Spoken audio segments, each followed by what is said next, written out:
voici la liste de tous ceux qui vont intervenir lors de ce webinaire. Donc, tout d'abord, Antoine Buteau, ingénieur régional fourrage chez Arvalis, basé à la ferme expérimentale des Bordes.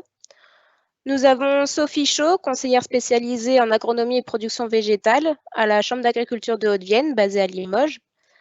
Alexis Dezarménien, conseiller fourrage à la Chambre d'agriculture de la Creuse, basée à Guéret. Julien Fortin, responsable de la ferme expérimentale de Torigné d'Anjou. Pauline Hernandez, conseillère et référente du programme Herbe et Fourrage Centre-Val de Loire, basé à Châteauroux. Et Yvan Lagros, conseiller bovin viande et fourrage à la Chambre d'agriculture du Cher. Donc, au programme du webinaire, donc quatre parties. La première partie sur le contexte d'utilisation des métaux fourragés sur nos territoires, présentée à deux voix avec Sophie Chaud et Yvan Lagros. Puis une intervention de Julien Fortin, Yvan Lagros et Alexis Dezarménien sur le sujet quel métail pour quel objectif, soit en culture principale, soit en dérobé. Nous aurons là ensuite une première séance de questions-réponses d'environ 15 minutes.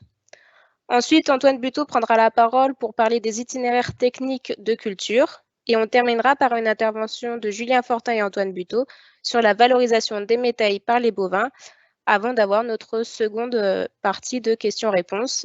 Donc, bonjour à tous, Sophie Chaud. Et donc, avec mon collègue Yvan, on va vous présenter tout ce qui concerne le contexte d'utilisation des métaux fourrages dans les territoires. Et moi, je vais plus vous présenter ce qui concerne le contexte d'utilisation dans les régions Nouvelle-Aquitaine et Occitanie. Afin de poser un peu le contexte, le cadre, quels sont les termes qu'on va utiliser. Donc, on va plus ici se restreindre aux métaux fourrages et immatures. Donc, concernant la définition de métail, qu'est-ce que c'est? C'est un mélange de céréales à paille et de légumineuses qui peut être implanté en culture principale ou en dérobé. Et donc, en fait, la composition va varier fortement. Cela peut aller à des mélanges avec des céréales prépondérantes jusqu'à uniquement des protéagineux. Et le métail, en fait, il peut être récolté à différents stades. Donc là, on parle en termes de référence Nouvelle-Aquitaine.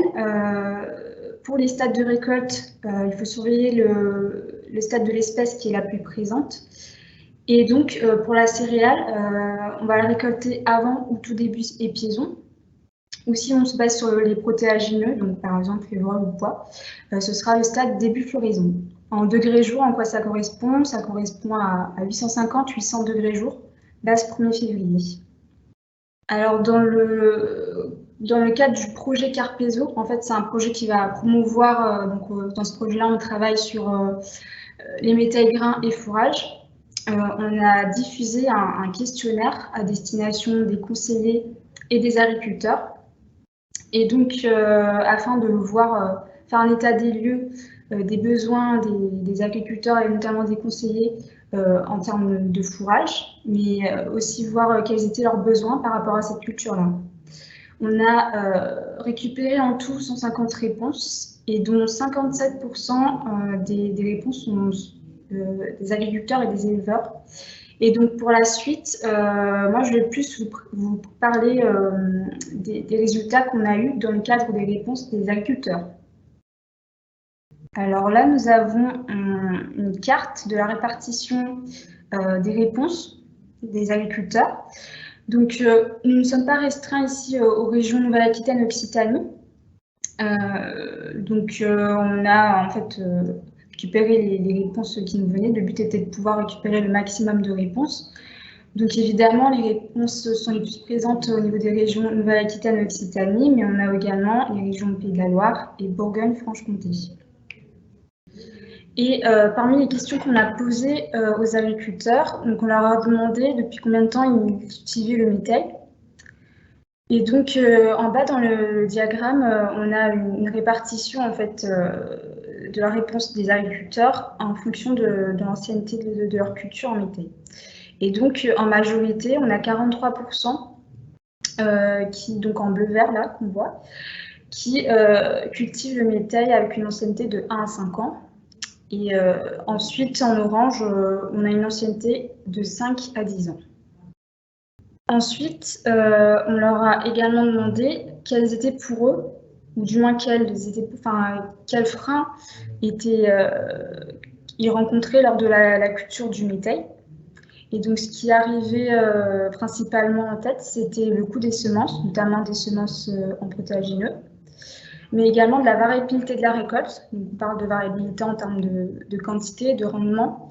Et associé à cette variabilité-là, donc en troisième position, on voit que c'est la valeur alimentaire du mélange variable qui est rencontrée comme frein.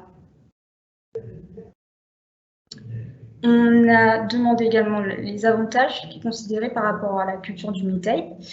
Ils considèrent le métail, donc on voit en première réponse là, comme une culture économe en intrants, notamment qu'il y a une complémentarité entre espèces du mélange, donc complémentarité entre céréales et protéagineux. Et on voit en troisième position qu'ils considèrent également le métail comme un fourrage de qualité et équilibré. Ensuite, plus précisément, on a voulu savoir quels étaient les critères que recherchaient les éleveurs en termes de performance du métail. Donc, vous voyez à gauche un graphique avec chacun des critères et par critère le pourcentage de réponses. Donc, ce que recherchaient du moins parmi nos réponses les éleveurs, agriculteurs, c'est la MAT, donc qui arrive en premier avec 30%. Et puis après, juste après, on a le rendement avec 26%. Et ensuite, on a eu des réponses avec des associations de critères, en fait. On avait soit MAT rendement, rendement MAT UF. Donc, on voit avec ce graphique-là qu'on a divers objectifs qui concernent le métail. Donc, soit en fait, on va rechercher un fourrage plutôt riche en protéines pour éviter les apports de compléments azotés, ou du moins limiter ces apports de compléments azotés-là.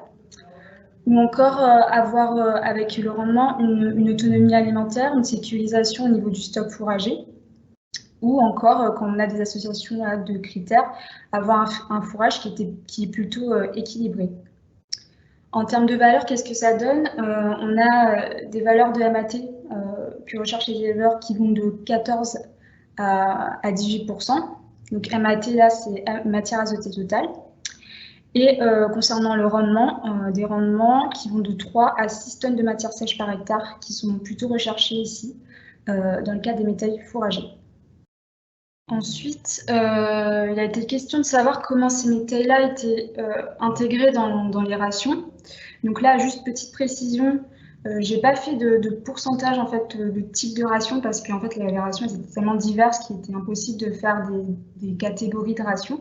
Donc en fait ici vous avez que des exemples et donc en fait une ligne correspond à une réponse agriculteur et à gauche vous avez indiqué le type d'élevage concerné.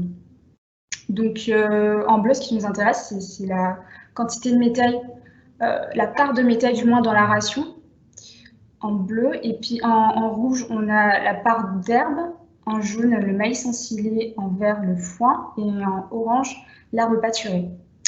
Et donc, on voit que l'intégration de métail mature, du moins dans ces exemples-là, elle va de 17 à 60%. Donc là, ça en était fini pour les réponses des questionnaires. Un autre volet dans le cadre du projet Carpezo, ça a été de pouvoir récupérer toutes les données qui concernaient d'une part dans la bibliographie les métails et également des données issues de suivi de parcelles d'agriculteurs. Donc là, dans la suite, moi, je vais vous présenter ce qui concerne les données 2020 des échantillons de métail fourrage issus de nos suivis. Donc en tout, on a 138 échantillons, 86 de métail fourrage et 52 de métail grain. Et concernant ces échantillons-là, on a voulu récupérer différents types d'informations, donc à savoir 300 types d'informations, 300 variables, qui concernent soit l'information générale, des informations générales sur l'exploitation, la localisation, le type d'élevage, etc., le contexte, l'environnement, mais également l'itinéraire technique, les caractéristiques du sol, les mesures biologiques, c'est-à-dire les mesures qui concernent le salissement ou le pourcentage de levée, par exemple, et chimiques, qui concernent les valeurs alimentaires des échantillons qu'on a suivis. Alors, concernant l'étendue des données qu'on a parmi les échantillons suivis de métail immature, donc vous avez un nuage de points qui représente donc la MAT en pourcentage, vous avez ça en ordonnée, sur l'axe des ordonnées. Et sur l'axe des abscisses, on a les rendements. En orange, en fait, ce sont des essais, des échantillons de métal matures qui sont issus des essais fertilisation. Et en bleu, des suivis purs de parcelles d'agriculteurs. Donc, on voit qu'on a une certaine diversité, en fait, au niveau de une grande variabilité au niveau des valeurs de MAT et de rendement. Néanmoins, on peut dire qu'on a des rendements qui vont de 1,76 à 10,6 tonnes de matière sèche par hectare et une AMAT qui va de 7 à 29%. Alors ici, on a la même représentation, cette fois-ci en représentation de l'UFL, donc sur l'axe des ordonnées, et le rendement sur les abscisses. Pareil, en orange, essai fertilisation et bleu suivi de parcelles d'agriculteurs. Donc là également, on a une grande variabilité au niveau des valeurs du FL. C'est des valeurs en fait qui vont de 0,5 à 0,91 par kilogramme de matière sèche. Concernant les types de mélanges de métal que l'on avait dans notre base de données, concernant les mélanges de métal suivis, on a regardé la proportion par type de mélange, donc par type de mélange, c'est-à-dire le nombre d'espèces que l'on a. Et donc en majorité, on a 31% des mélanges de métal fourrage qui contiennent 4 espèces, et en bleu, 3 espèces, et en rouge, 2 espèces. On a regardé également tout ce qui concernait les apports d'azote. Donc, petite précision ici, on a regardé les apports d'azote qui proviennent de la fertilisation organique et minérale. Et donc, on a fait des petites classes de fertilisation, donc 0, 0, 30, 30, 50 et 50, supérieur à 50. Et on a regardé en fait le taux de métal que l'on avait dans chacune de ces catégories-là. Et donc, en fait, ce sont les catégories 30-50 unités d'azote et supérieur à 50 unités d'azote qui arrivent en tête. Et ensuite, en troisième position, on a la catégorie 0,30 unités d'azote. Et pour finir, concernant la présentation des résultats de la base de données, on a catégorisé les mélanges de métal suivis, les mélanges de métal immatures, par tranche en fait de taux de légumineuses à la récolte. Donc sur votre gauche, vous avez la légende, donc plus c'est foncé et plus on a un taux de légumineuses qui va être important dans le mélange à la récolte. Donc on a des classes supérieures à 50%, supérieures à 50%, 30-50% et 10 à 30%. Donc les mélanges les plus fréquents parmi ceux qu'on a suivis sont ceux qui contiennent 10 à 30% de légumineuses à la récolte. Ensuite, on a les mélanges qui contiennent 30-50% de légumineuses et enfin, avec 18%, un taux de légumineuses supérieur à 50%. Bonjour à tous, Yvan Lagros. Donc moi, je vais vous présenter le contexte d'utilisation des métaux en région centre Val-de-Loire. Donc contrairement à la Nouvelle-Aquitaine et à l'Occitanie, il n'y a pas eu un travail d'enquête qui a été fait. On va simplement s'appuyer sur des retours terrain, donc des retours d'expérience via différents suivis individuels que l'on peut réaliser. Alors tout d'abord, si on regarde l'utilisation suivant le type de production, qu'est-ce qu'on constate? D'une part, qu'en bovin-lait, c'est plutôt mitigé en termes de fréquence d'utilisation. Ce qu'on voit, c'est qu'on a parfois de bonnes valeurs et peu de rendement, donc ce qui fait un coût de fourrage assez élevé, un peu dissuasif. Parfois, au contraire, on a du rendement plutôt bon, plutôt conséquent, mais pas forcément des bonnes valeurs, donc ce qui pose problème pour l'utilisation sur vache laitière, ça va plutôt aller au génisses. Et puis, ce qu'on voit aussi en bovin-lait, c'est qu'il y a un peu une concurrence entre les métaux fourrage et puis le RGI dérobé ou le RGH multicoupe. Avec ces fourrages, on a une valeur alimentaire un peu plus régulière. Côté bovin-viande, c'est la production où on retrouve le plus d'utilisation. Donc cette utilisation est, je dirais, montée en flèche avec les années de sécheresse que l'on a pu avoir. Depuis 2015, ce fourrage s'est développé à l'échelle de la région centre pour différentes raisons. D'une part, c'est un fourrage qui sécurise la levée, la réussite. Quand on sème du métal, on s'assure d'avoir du fourrage à récolter tous les ans. On l'a vu en 2018, même sur des semis tardifs de début novembre, puisque là, on a eu une sécheresse été-automne. eh bien, en fin de compte, on a eu quelque chose à récolter au printemps 2019. Donc, ça sécurise la levée, ça sécurise aussi le rendement. Tous les ans, on aura un rendement, je dirais, correct à récolter, donc ce qui est plutôt appréciable. Et puis, ce fourrage s'est aussi beaucoup développé en production bovin-viande parce qu'aujourd'hui, il est souvent couplé avec la mise en place d'une prairie. Hein, on sème souvent une prairie sous couvert de méthyle en bovin-viande pour mettre en place les prairies longue durée. Côté caprin et ovin, c'est plutôt peu utilisé pour différentes raisons. La principale raison, c'est qu'on est sur un fourrage humide. On est soit récolte en ensilage ou en enrubanage, et ça pose problème par rapport à des aspects métaboliques, notamment des problèmes de listeria qu'on peut rencontrer sur caprin. On a quand même quelques expériences en région Centre-Val de Loire, en caprin, des expériences de séchage en grange de méthyle. Voilà. Et puis en ovin, on a quelques expériences aussi de pâturage précoce de méthyle. Pour ce qui est de la récolte, en bovin-lait, on aura très souvent de l'ensilage, et en bovin-viande, on rencontre à la fois ensilage et enrubanage. Ça, c'était pour l'utilisation suivant la production. Côté fourrage de tenue, qu'est-ce qu'on constate?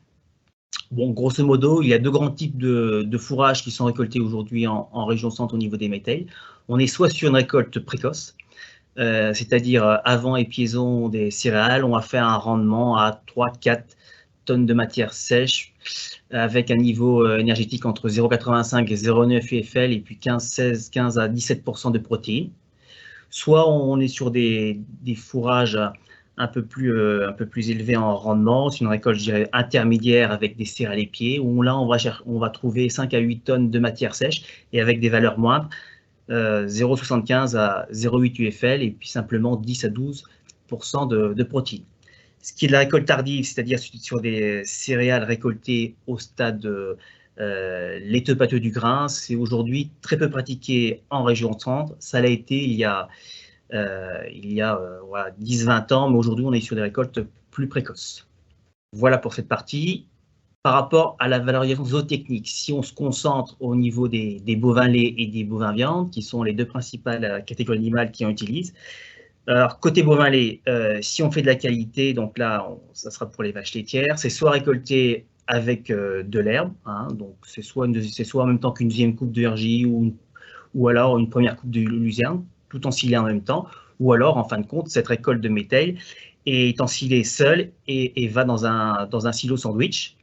Ou alors, en bovin lait, si on a recherché plutôt de la quantité, ça sera enrubané et ça sera eugénisé, comme j'ai dit tout à l'heure.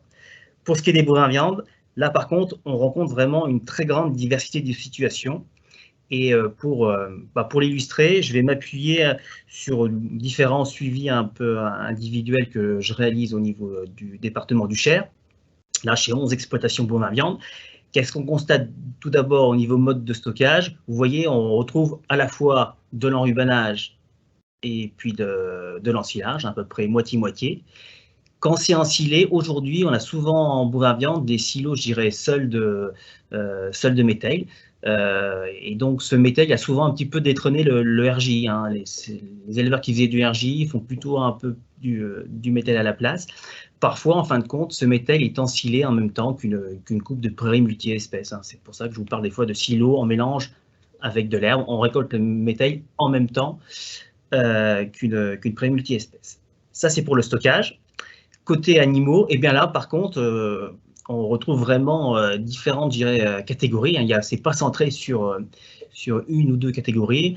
On peut avoir des vaches mères qui en mangent avant, après vélage, des génisses d'1 an, des génisses de 2 ans et également des animaux à l'engraissement. On a toute une panoplie d'animaux qui en consomment. Et puis, si on regarde le niveau d'intégration de ce méthyle dans la ration, eh bien, grosso modo, ça va de 10 à 50%. Lorsqu'on est plutôt sur 10-20%, le méthyle est plutôt riche et puis est fortement rationné. Lorsqu'on est sur des méthyles à 50% d'utilisation dans la ration, le méthyle constitue la ration de base et on est plutôt sur un méthyle récolté un peu plus tardivement avec une valeur alimentaire modérée.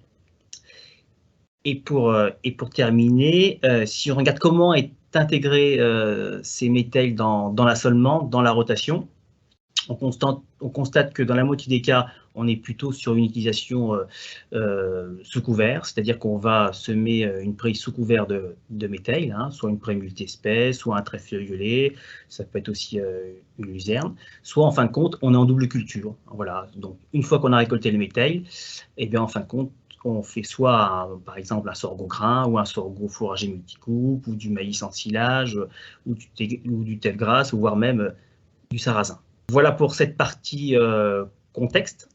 On va passer à la seconde partie, quel métèil pour quels objectifs. Dans cette partie, on va chercher à mieux comprendre la stratégie d'utilisation des métèils au sein d'une exploitation. Et aujourd'hui, on distingue deux grandes stratégies par rapport à l'utilisation des métèils. Soit on est dans une stratégie avec prairie semée sous couvert, voilà, donc on sème le métèil, la prairie donc le même jour, et puis en fin de compte, on va récolter les métèils, et une fois qu'on aura récolté le métèil, la prairie en fin de compte va pousser, va s'exprimer, et on pourra faire une exploitation sur le restant de l'année. Soit en fin de compte, on est dans une stratégie de double culture, c'est-à-dire que lorsqu'on va récolter le métèil, on va réimplanter une nouvelle culture, ça peut être voilà, un maïs en silage, un sorgho multicoupe, un moa, etc. Donc ça, c'est les deux stratégies. Et au sein de ces deux stratégies, on a aussi, je dirais, différentes stratégies de récolte. Hein. Est-ce que je vais récolter tôt ou est-ce que je vais récolter tard? Voilà. Et donc, on sent bien qu'on constate une diversité de situations. Et pour y voir un peu plus clair dans cette diversité de situations, on a essayé de voir un peu comment évoluer le rendement et les valeurs alimentaires de différents métels au cours du cycle végétatif. Voilà. Donc c'est pour répondre à différentes questions. Est-ce que par exemple une récolte précoce, ça garantit une bonne valeur alimentaire? Est-ce que si je cherche à récolter tardivement en ayant du rendement, du volume, est-ce que je vais vraiment dégrader la valeur alimentaire? Est-ce que, en fin de compte, suivant le type de mélange utilisé, j'ai des réponses très différentes en termes de rendement et de valeur alimentaire? Donc, pour mieux caractériser tout ça, sur 2016 et 2017, il y a un essai donc, qui a été réalisé dans le cadre du PRDA Autonomie alimentaire région Centre-Val de Loire. Cet essai a été réalisé sur trois départements, donc l'Indre, le Loiret et le Cher. Et on avait donc un essai avec des répétitions à 3 blocs. Donc, pour cet essai, qu'est-ce qu'on a cherché à faire? Donc, on a cherché à tester, en fin de compte, trois métèils en faisant évoluer la proportion de céréales et de protéagineux. Donc, on a déjà testé un premier métèil à dominante céréales avec 20% de protéagineux et 80% de céréales. Donc là, c'est par rapport au nombre de graines au semis. Donc, ce premier métèil est constitué voilà, de triticale et d'avoine, donc 127 graines au mètre carré triticale, 68 d'avoine. Pour ce qui est des pois et des vesses, on est à 50 grains au mètre carré. Ensuite, on a testé un second métèil qu'on qualifie de mixte. On a 39% de protéagineux et 61% de céréales, donc un peu plus équilibré entre les protéagineux et les céréales au semis. Donc là, on a baissé les céréales, on n'a plus que 76 graines au mètre carré de triticale et puis on n'a plus que 41 graines au mètre carré d'avoine. On a augmenté un peu les poids, on est passé de 17 à 29 graines au mètre carré et on a laissé pareil au niveau de la veste et on a introduit donc, de la févrole 10 graines au mètre carré. Ça, c'est le second mélange. Et le troisième mélange, à dominante protéagineux, 66% de protéagineux au semis et 34% de céréales. Là, on a enlevé le triticale. On a conservé l'avoine à la hauteur de 41 graines au mètre carré. On a augmenté encore un peu les pois fourragés. On a 34 graines au mètre carré et on a laissé idem pour la vesse. Et on a augmenté légèrement la févrole en passant de 10 à 13 graines au mètre carré. Donc il s'agit d'un essai en conventionnel et on a eu simplement 50 unités d'azote soufré apporté aux 200 degrés, base 0, 1er janvier. Donc ça, c'était le protocole, 3 mélanges testés en faisant évoluer la proportion de protéagineux et de céréales. Et ces 3 mélanges, on a souhaité un peu voir comment ils se comportaient au cours du printemps. Et donc, on a récolté ces mélanges à trois stades clés. Donc, un premier stade, fin montaison du triticale, qui correspond à peu près un cumul de 680 degrés, base 0, 1er février. Un second stade à l'éclosion du triticale, aux alentours de 900 degrés, là on était à 880. Et un troisième stade, au stade grain laiteux pâteux du triticale. Donc là, on se situe à peu près à 1300 degrés. Bon, qu'est-ce qu'on constate? Globalement, c'est qu'au cours du cycle, les valeurs alimentaires diminuent. Donc, ce qui paraît logique. Simplement, si on regarde de plus près, au stade fin montaison du triticale, on part de mélanges entre 16-17 de protéines lorsqu'on est plutôt à dominante céréale, 0,9 UFL. Pour ce qui est des mélanges protéagineux, on est plutôt à 20 de protéines et 0,95 UFL. Et une fois que le triticale est épié, ben voilà, on n'est plus qu'à entre 11 et 12,5% de protéines lorsqu'on est plutôt à dominante céréale. On est encore à 16% de protéines à dominante protéagineux. Côté UF, on a baissé, 0,77, 0,83 UFL. Et lorsqu'on est encore plus tardif, on est à 0,7 UFL et 0,7 UFL pour les céréales et 0,8 UFL pour les dominantes protéagineux. Et pour ce qui est de la protéine, on est à 10 de protéines sur les dominantes céréales et encore à 13,5 de protéines sur les dominantes protéagineux. Bon. Les valeurs alimentaires diminuent, mais lorsqu'on a des mélanges plutôt chargés en protéagineux, ça diminue moins fortement. Et si on regarde plus précisément, qu'est-ce qu'on constate? Lorsqu'on est en dominante céréale et en récolte précoce, on a quand même de bonnes teneurs en protéines grâce aux apports azotés. Simplement, ce qu'on a constaté, c'est que cette teneur en protéines, elle dépend quand même des conditions du printemps. Et si le printemps a été plutôt froid et sec, parfois, sur des coupes précoces, on n'est pas aussi élevé en protéines pour des mélanges à dominante céréale. Et ce qu'on constate aussi, c'est qu'en fin de compte, la valeur alimentaire des mélanges chute fortement entre la fin montaison et l'épiaison du triticale. Une fois que le triticale a été épié, entre l'épiaison du triticale et le stade grain laiteux pâteux, on a une chute de valeur alimentaire, mais qui est plus faible. Pour ce qui est des mélanges à dominante protéagineux, on constate que on a globalement un rendement plus faible. Sur la première récolte, on a une demi-tonne de matière sèche en moins par rapport aux autres mélanges. Au lieu d'être à 4,5, on est à 4. Lorsqu'on est à l'épiaison du triticale, au lieu d'être à 7 tonnes, on n'est plus qu'à 6 tonnes. Donc, on a 1 tonne d'écart là, ça a augmenté. Et lorsqu'on est au stade grain laiteux pâteux, on n'est pas à 9 tonnes et demi, on n'est qu'à 7 tonnes. Sauf que ce stade, je dirais, grain laiteux pâteux en mélange dominante protéagineux, il est difficile, je dirais, à réaliser parce que souvent, on est sur des produits qui sont versés. Donc, voilà pour cette évolution des valeurs alimentaires et des rendements. Et pour terminer, si on regarde un petit peu comment étaient les autres espèces au moment de la récolte, lorsqu'on était en récolte très précoce, donc à la fin montaison du triticale, l'avoine était en pleine montaison, les pois n'étaient pas en fleurs, la févrole était début floraison. Lorsqu'on était en récolte intermédiaire, aux alentours des 900 degrés, lorsque le triticale était épié, l'avoine était gonflement, les pois étaient tout début floraison, la veste était en fleurs et la févrole était plutôt en fin de floraison. Et lorsqu'on se situe en récolte tardive, donc au stade laiteux pâteux du triticale, le grain de l'avoine était au stade laiteux, les pois, vesses et févroles étaient au stade laiteux pâteux. Donc voilà, voilà la diversité des situations que l'on peut rencontrer au niveau de l'évolution des valeurs alimentaires et des rendements. Donc là, je vais laisser la parole à Julien Fortin qui va nous présenter la première stratégie d'utilisation des métayers fourragers.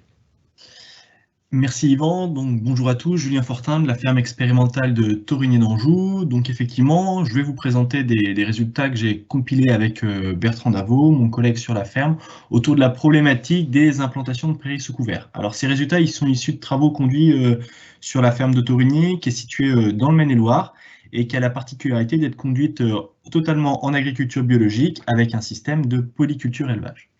Alors, sur la partie constat, on a, à partir des travaux de la ferme, identifié 2 grosses problématiques de travaux sur les ressources fourragères. La première, c'est les prairies, dites prairies à flore variée, prairies multi-espèces. Et la deuxième, ce sont les associations céréales protéagineux, autrement appelées métailles. Alors pourquoi s'intéresser à ces métailles fourragées? Donc c'est une culture d'hiver qui est très intéressante dans notre contexte parce qu'elle nous permet d'éviter en fait la problématique de la sécheresse estivale. C'est-à-dire qu'on va avoir une récolte au plus tard début juin qui va faire qu'on va pouvoir faire notre stock fourragé avant les épisodes de sécheresse estivale qui peuvent être très très importants dans notre zone, surtout dans notre contexte pédologique.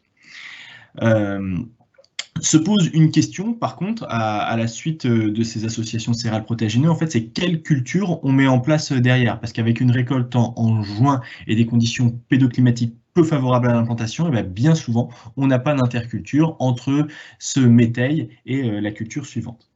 En parallèle, on a fait des travaux sur les prairies à flore variée. Sur ces prairies, on est plutôt sur des prairies avec une composition très diversifiée, avec une part de légumineuses importante, donc on retrouve du trèfle blanc, du trèfle hybride, du lotier corniculé, et qui sont associés à des graminées, et on est plutôt à taurinier sur des bases fétuques. Pourquoi? Parce qu'on veut des prairies robustes et pérennes dans le temps. Ces prairies, elles ont un petit défaut, c'est qu'elles sont lentes d'installation. Du coup, on est confronté, dans le contexte dans lequel on est, à des problèmes de qualité d'implantation. Et donc là, on peut lire en fait le graphe que l'on vous propose avec 2 périodes classiques d'implantation des prairies, courant septembre en fait, et donc pour des implantations d'automne. Sur cette période-là, on est clairement soumis à l'aléa de sécheresse estivale prolongée 6 années sur 10, à peu près 5 à 6 années sur 10, qui font qu'on n'arrive pas à implanter les prairies dans de bonnes conditions, on n'arrive pas à faire un bon lit de semences. Et ensuite, si la prairie, certes, arrive à s'installer, elle est confrontée à des excès d'eau durant l'hiver, qui sont quand même assez fréquents, surtout sur nos sols très superficiels, qui seront plutôt favorables aux adventices, au détriment de la qualité de la prairie. Et dans le cas d'implantation de prairies au printemps, là encore, idéalement, c'est d'aller se positionner au mois de mars. Des fois, on est limité par les excès d'eau hivernaux, qui font qu'on ne peut pas rentrer dans les champs avec le matériel. Mais quelque chose qui est plus problématique en tout cas ces dernières années, c'est surtout les sécheresses précoces, dès le mois de juin et quasiment tous les ans au mois de juillet, qui font qu'on a des prairies qui sont tout juste installées, qui sont tout de suite soumises à un stress et qui font que leur qualité d'implantation est très critiquable.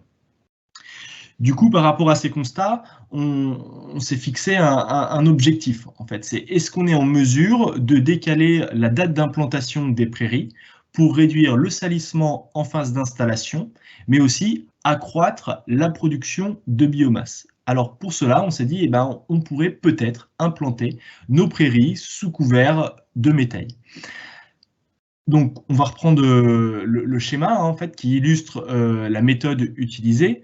On se place dans un premier temps dans le cas d'un semis simultané à la mi-octobre, qui correspond au bon compromis en fait, entre la date de semis de la prairie et la date de l'association céréale protéagineux.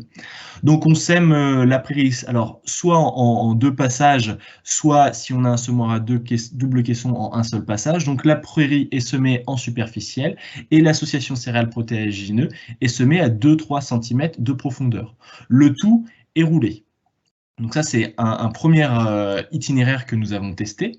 On l'a aussi comparé, cet itinéraire, à une implantation du métail en octobre, dans lequel on est allé, après, semer la prairie début mars, en fait. On vient avec un outil à dents, en l'occurrence une herciterie dans les essais que je vais vous présenter après, pour ouvrir le sol, déposer la graine de la prairie, et puis après, voir comment ça se passe, l'évolution combinée de ces deux fourrages. Dans les résultats que je vais vous présenter derrière, il va y avoir des variations au niveau des stades de récolte des ensilages. C'est-à-dire qu'on a regardé en fait l'impact de ce stade de récolte sur la qualité d'implantation de la prairie, en allant d'un ensilage précoce, fin avril, début mai, jusqu'à une récolte en grains du métail. Et enfin, des résultats bien sûr sur la qualité de l'implantation de la prairie et donc la productivité de la prairie suite à la récolte de l'association céréale protéagineux. Alors, Pour cela, donc on travaille sur la problématique depuis 10 ans. On a mené trois séries d'essais. Le premier, en fait, qui consistait à travailler vraiment sur les itinéraires techniques et le type de récolte de métail, donc à savoir implantation simultanée de la prairie et de l'association céréales protéagineux ou implantation de la prairie au sein de l'association déjà implantée à l'automne. Ensuite, on a fait des essais qu'on ne va pas vous présenter aujourd'hui sur l'impact des doses de semis dans le cas de récolte en grains. Et enfin, troisième série d'essais où on s'intéresse à la nature et à la date de récolte du métail et de voir l'impact sur la qualité de l'implantation de la prairie. Alors, tous ces essais, en fait, ils ont été répétés à chaque fois pendant 3 ans. Et ils sont conduits dans un dispositif qu'on appelle analytique à 4 blocs, donc 4 répétitions. Donc tous les chiffres que je vais vous présenter seront à minima une moyenne de 12 points, donc 4 blocs multipliés par 3 années. Et sur ces dispositifs, nous avons réalisé de nombreuses mesures sur la biomasse, la composition botanique et sur la valeur nutritive. Première série d'essais, avec un diagramme. Première chose à regarder, ça va être notre témoin. Le témoin, c'est l'implantation d'une prairie, fin septembre, début octobre.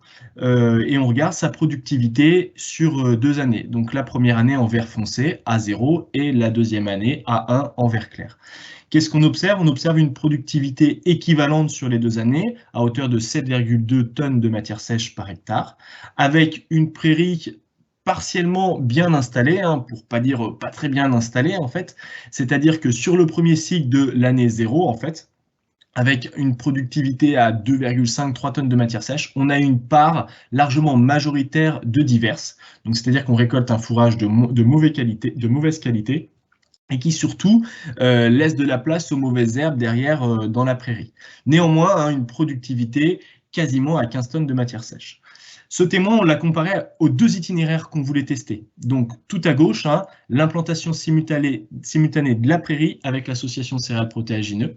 Là, donc vous avez en orange la productivité de la première année de l'ensilage d'association céréales protéagineux, qui est un ensilage qui est récolté plutôt au stade tardif, c'est-à-dire début juin, au stade laiteux pâteux de la céréale. On arrive à une productivité de 11,7 tonnes de matière sèche, donc qui est très satisfaisante. Sur la première année, la prairie, qui est juste en dessous de cette association, arrive à produire 1,7 tonnes de matière sèche. Donc là, on va être sur une productivité cumulée entre l'été et l'automne, sachant que c'est l'automne qui participe très grandement à cette productivité en première année, parce que dans notre contexte, juin-juillet, nous, on a une très faible pousse de l'herbe. Et en deuxième année, en fait, on a une prairie qui est très bien installée, qui nous permet 8,2 tonnes de matière sèche. Donc cet itinéraire a été comparé aussi à le cas d'un sursemis de la prairie dans l'association céréales protéagineux. Donc là, c'est ce que je vous ai dit tout à l'heure, on vient au mois de mars ouvrir le sol sur lequel est installée l'association céréales protéagineux avec un outil à dents et on sème la prairie. Au moment où on vient ouvrir ce sol, en fait, on vient un peu pénaliser cette association. Pourquoi? Parce qu'en fait, l'outil à dents fait sauter des pieds de triticale et surtout emmène des protéagineux, en l'occurrence du pois fourragé, qui derrière pénalise la productivité de cette association. Néanmoins, on reste avec une productivité satisfaisante à 9,8 tonnes de matière sèche. Et derrière, on a une prairie qui est correctement installée, avec une productivité intéressante sur l'année A0 et tout à fait satisfaisante en deuxième année ou première année de 100% prairie. Donc en conclusion, les prairies, elles sont systématiquement bien implantées dans le cas de semis simultanés. Ce semis simultané à l'automne, il permet de produire plus de biomasse avec moins de salissement. Et dans le cas de sursemis au printemps, on a une réponse qui est un peu plus aléatoire. Et globalement, en fait, on peut dire, par rapport aux témoins, l'implantation sous couvert permet une productivité de plus de 43% supérieure par rapport à notre témoin, ce qui en fait une solution très attrayante à l'échelle des élevages.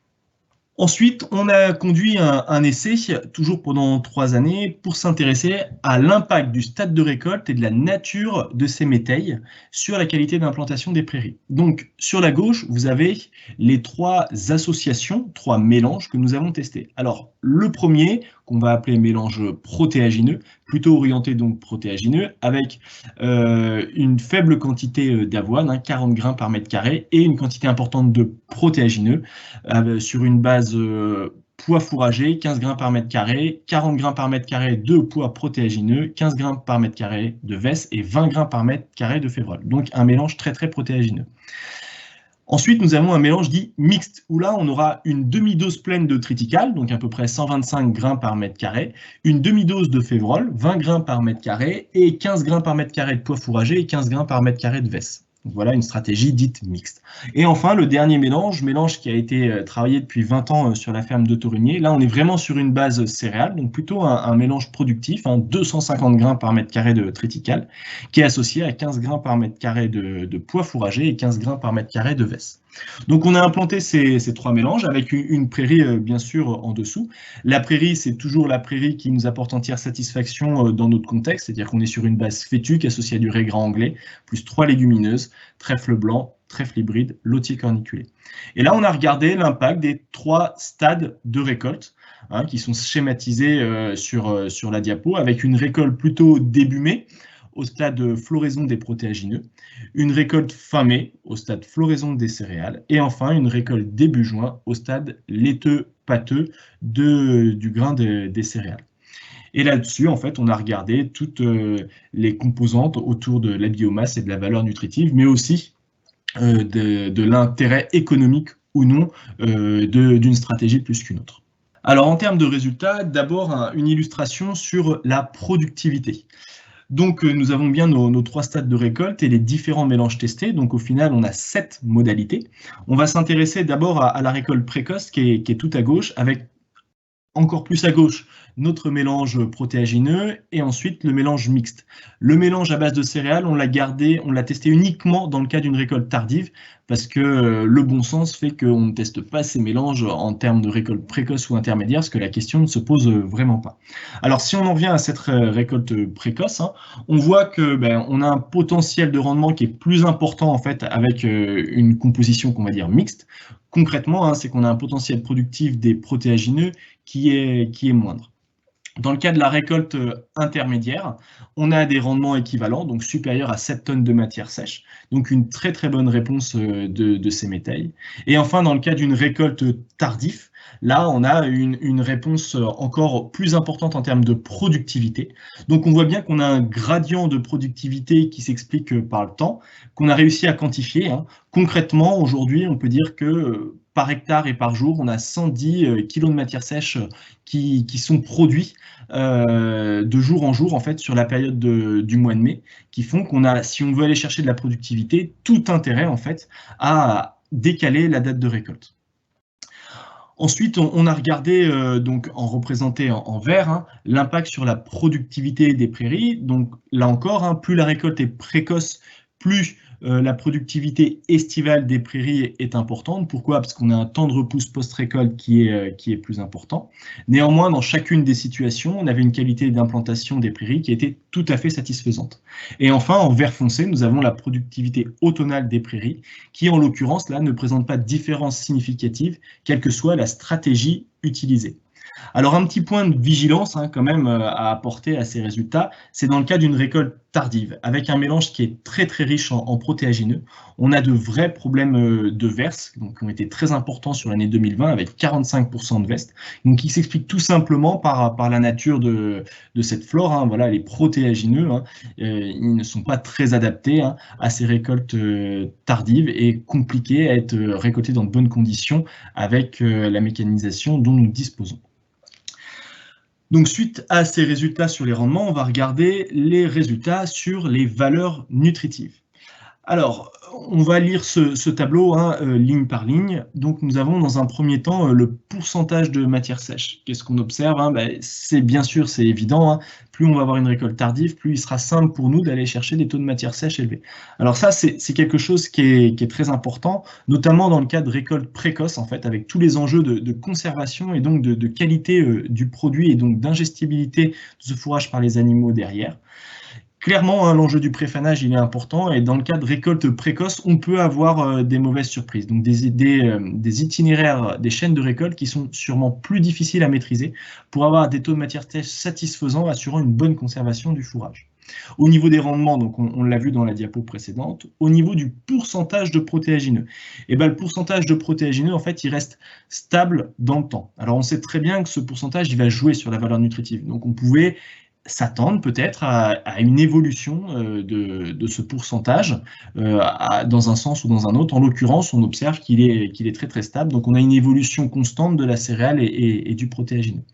Si on regarde vraiment les valeurs nutritives, donc dans un premier temps, les UFL qui sont exprimées là en vert, hein, au stade du vert du fourrage.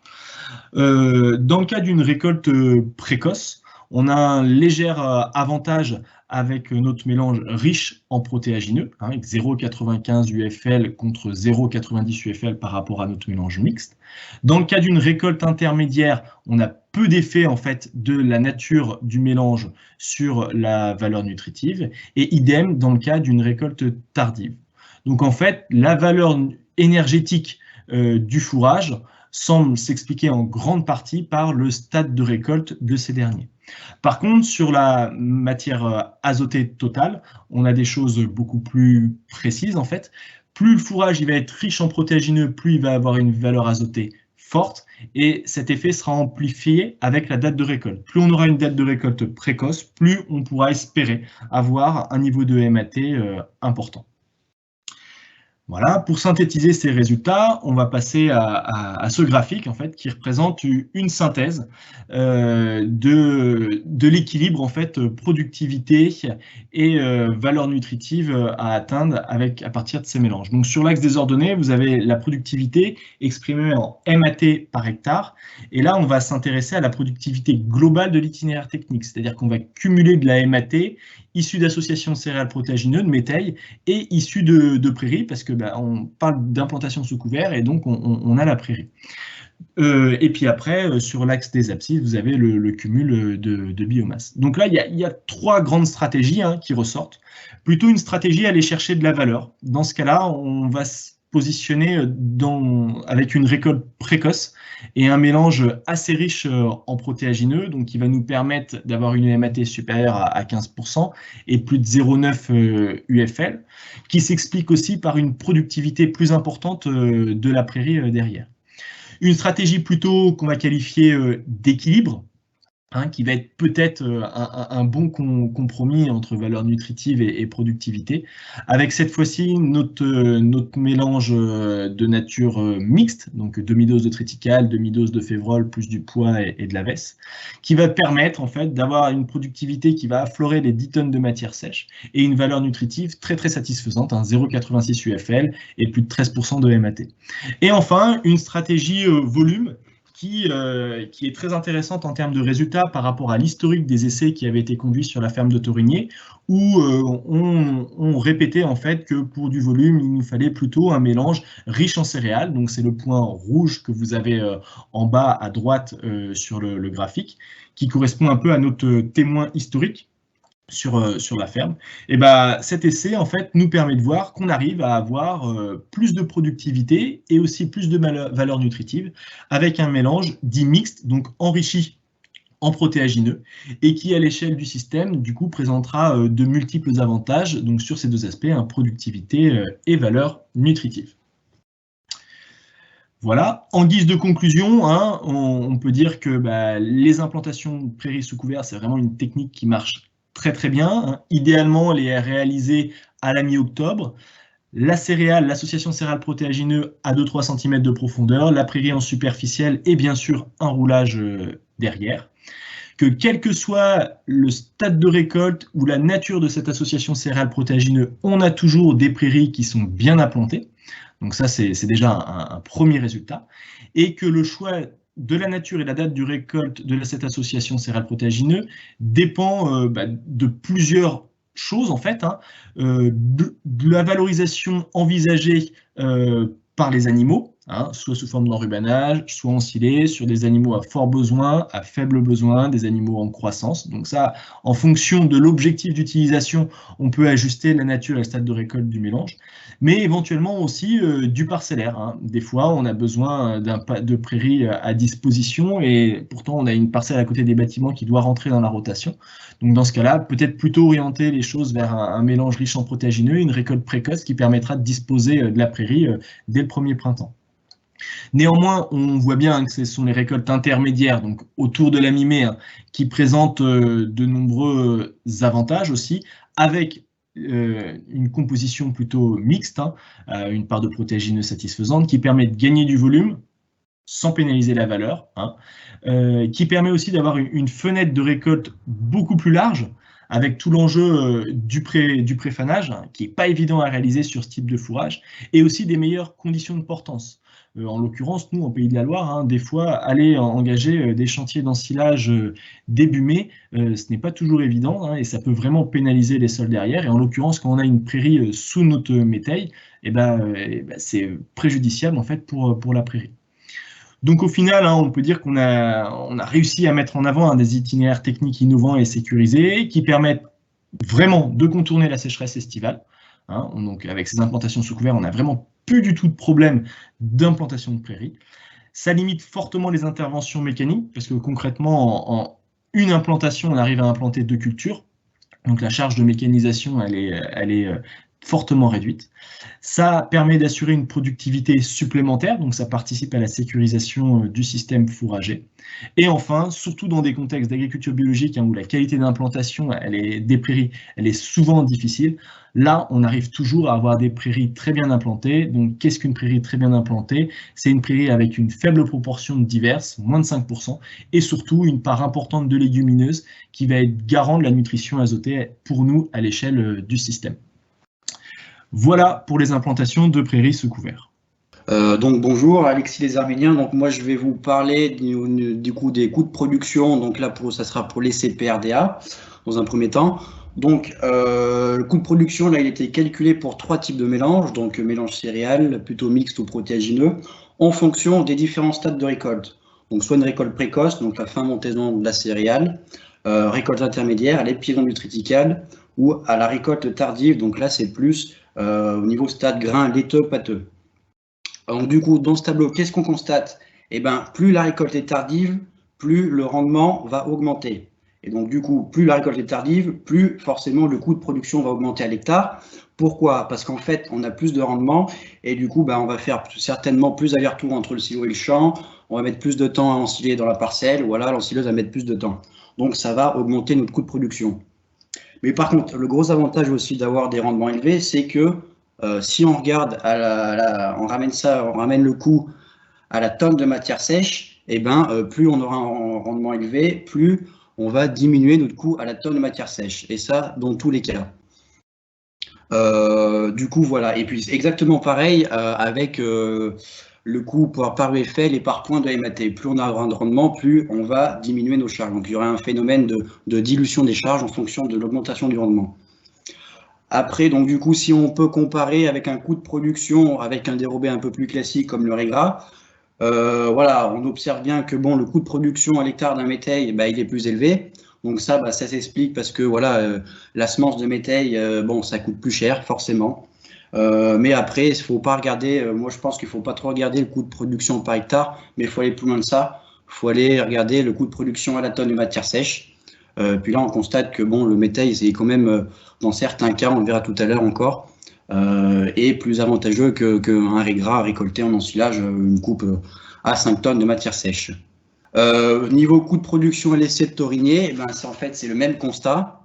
Plus on va augmenter nos rendements, plus on va avoir un coût de production à l'hectare qui va augmenter, et plus on va avoir un coût de production par tonne de matière sèche qui va diminuer, quoi.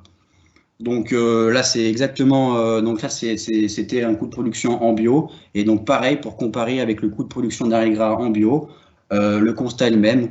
Voilà, donc ramener, si on compare que les coûts de production par hectare, ça semble assez similaire, voire le régras est peut-être un peu plus avantageux, mais si on compare à la production, le coût de production par tonne de matière sèche, là, les bétails, ils s'en sortent mieux que les régras. Après, si on parle des métails fourragés en dérobé, voilà, donc là, je vais présenter un petit peu une plateforme de démonstration qui a été mise en place en 2019 et en 2020 sur la Nouvelle-Aquitaine. Donc cette plateforme, c'était quoi? C'était, bon, on a fait le constat que, ok, les métails, ça produit, ça permet de faire de bons rendements et de sécuriser nos stocks fourragers, mais après ces métails, eh ben, qu'est-ce qu'il est possible d'implanter? Voilà, qu'est-ce qu'on peut faire? Il y a eu aussi le constat que ces dernières années, il y a eu pas mal d'aléas climatiques et puis le changement climatique, il n'y est pas pour rien. Donc ça va venir quand même fragiliser pas mal les rendements. Donc du coup, on va essayer de rechercher des alternatives pour essayer de sécuriser nos systèmes fourragers. Donc aussi, tout ce qui est les métails en culture dérobée, il y a déjà eu pas mal de données, de références qui ont été faites là-dessus. Donc c'est pour ça qu'on va essayer de parler un peu plus d'après-métail. Et donc ces travaux, donc ça s'inscrit dans le cadre du groupe fourrage Nouvelle-Aquitaine. Ça, c'est un groupe fourrage qui a été mis en place pour essayer de trouver des pistes d'adaptation à nos systèmes fourragers, à différents contextes, à différents systèmes de production, voilà, au niveau de la Nouvelle-Aquitaine. Donc on va essayer de mettre des plateformes en commun dans tous les départements pour essayer d'avoir des données un petit peu tout ça sur la Nouvelle-Aquitaine. Donc si on fait un petit point de vue sur les plateformes, où est-ce qu'elles se situent? Donc grosso modo, c'est sur le secteur Aix-Limousin. Pourquoi? Parce qu'en fait là-bas, c'est des régions qui sont très, très tournées vers l'herbe, très sur la pâture, en système bovin, naisseur, engraisseur. Donc là-bas, les agriculteurs, ils se posent beaucoup de questions sur la sécurisation de leur fourrage, leur stock de fourrage. Et donc pour ça, ils essaient de trouver quelques solutions, notamment la mise en place de métails de double culture après. Après, si on regarde un petit peu au point de vue précipitation, donc là, 2019 et 2020, donc c'est la moyenne de ces 2 années. C'est quand même très aléatoire, parce que si on regarde entre le 86 et le 87, le 86 sur la période du 15 mai au 31 juillet, on a eu 77 mm, et dans le 87, 15 mai au 31 juillet, près de 200 mm. Donc il y a quand même une très grande hétérogénéité de la pluviométrie. Donc ça, c'est notamment lié au changement climatique, parce que voilà, maintenant les pluviométries, la précipitation estivale va se faire peut-être de plus en plus sous forme d'orage, donc c'est très aléatoire. Donc ça, c'est un élément à prendre en compte. Après, un petit point, voilà, on tient encore à remercier un petit peu les semenciers qui nous ont permis de faire ces plateformes. Donc je vous ferai de Rio, donc maintenant c'est peut-être plus Seriance, le nouveau nom, Barenbrugg, Semental et Limagrin. Donc on les remercie encore une fois.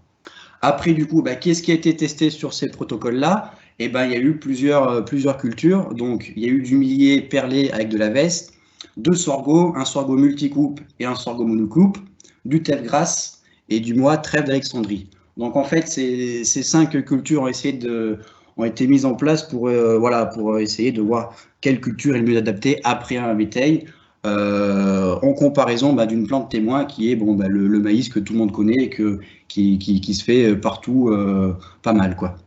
Donc avant ça, on va faire un petit point sur les métails immatures, donc les métails qui étaient mis en place avant tout ça. Donc la composition des métails, globalement, c'est des métails qui sont en céréales pois vesse. Voilà, à part pour la Creuse où là c'était plutôt du triticale pois sous couvert de luzerne.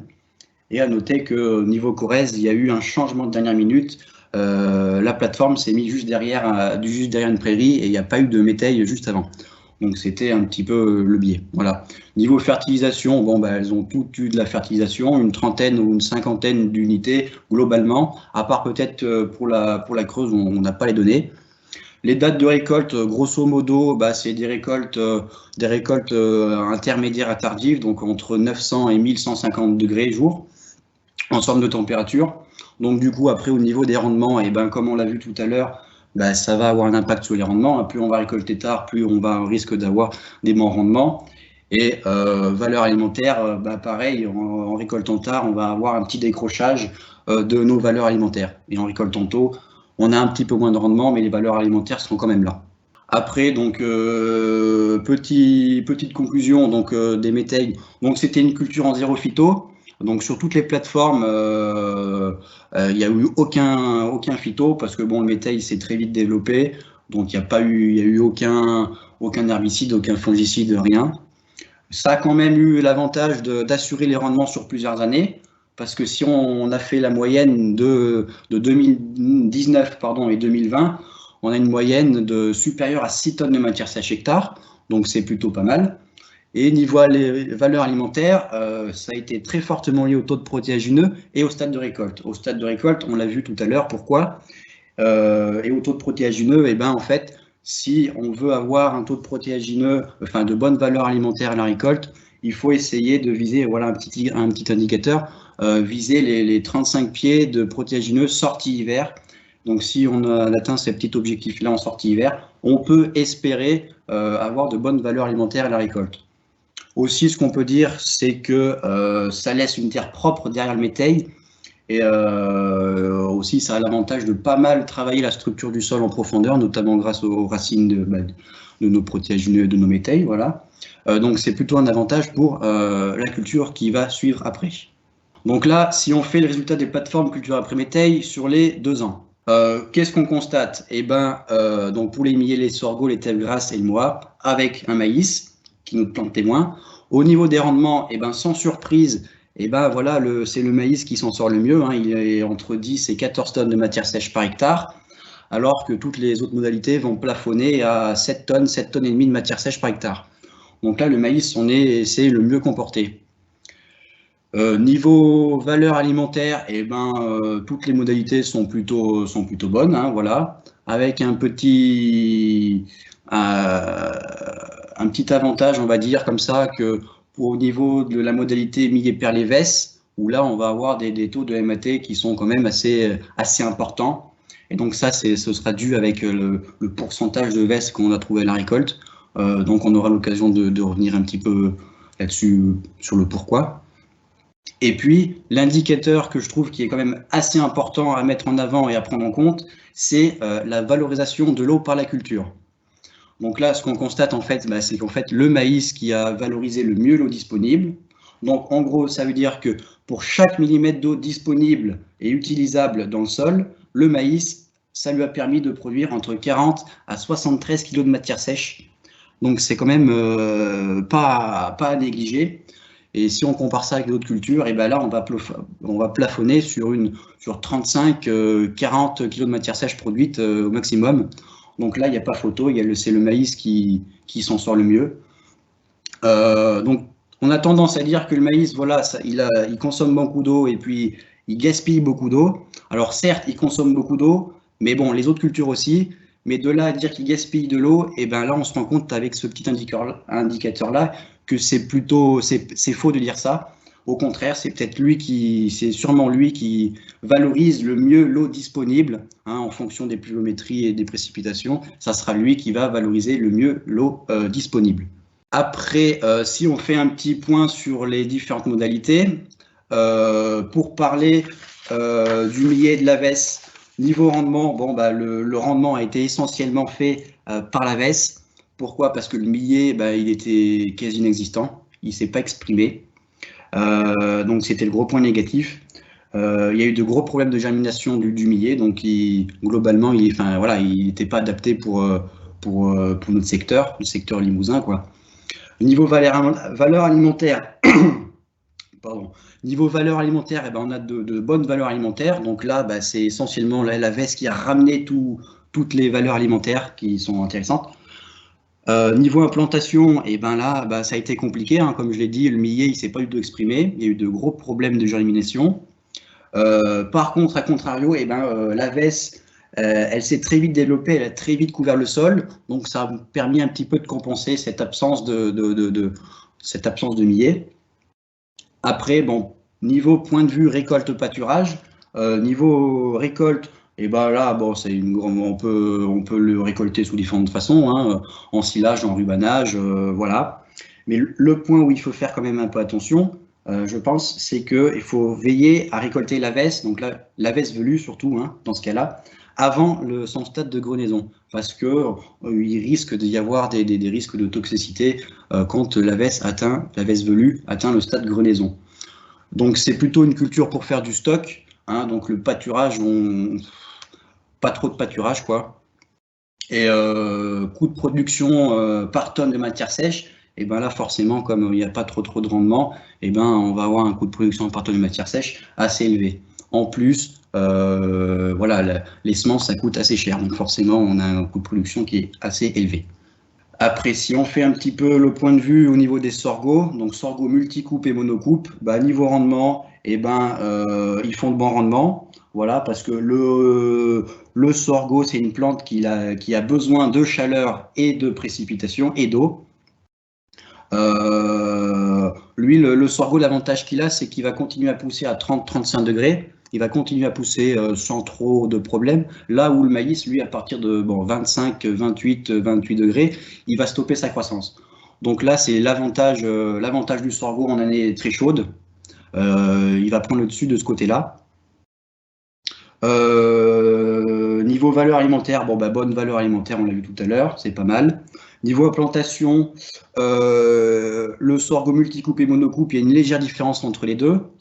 Le sorgho multicoupe, lui, il a besoin de, voilà, après c'est pas une très grande différence, mais il n'a pas trop besoin de, on va dire, de matériel spécifique pour l'implanter, alors que le sorgho monocoupe, on va peut-être plus s'orienter sur un semoir monocème. Donc voilà, la différence, elle se fait là, mais après, bon, c'est pas une différence qui fait gros, hein, parce que je pense que les agriculteurs, ils ont tous accès quasiment à un semoir monocème sous la main, un semoir monograine, pardon, sous la main. Niveau récolte, là, ça va être une plante qu'il va falloir récolter, qu'on peut récolter pour faire du stock, en silage, en rubanage. Pâturage, on va vraiment éviter, parce que là, c'est un petit peu pareil. En dessous, une cinquantaine, soixantaine de centimètres, le sorgho, il risque d'être lui aussi toxique. Donc voilà, en récoltant le fourrage, le sorgho, en ensilage ou en enrubanage, là, il n'y a aucun risque. Voilà. Et puis niveau de coût de production, là c'est pareil, étant donné que la semence c'est quand même, voilà, c'est assez cher, on va avoir des coûts de production assez élevés quoi. Après sur le teff grasse, c'est pareil, hein, lui il fait de bons rendements. L'avantage du teff grasse c'est qu'on peut faire plusieurs coupes sur l'été parce que il a un cycle assez rapide, hein, en 40 jours il va faire son cycle. Donc ça c'est plutôt l'avantage. Il faut faire quand même attention.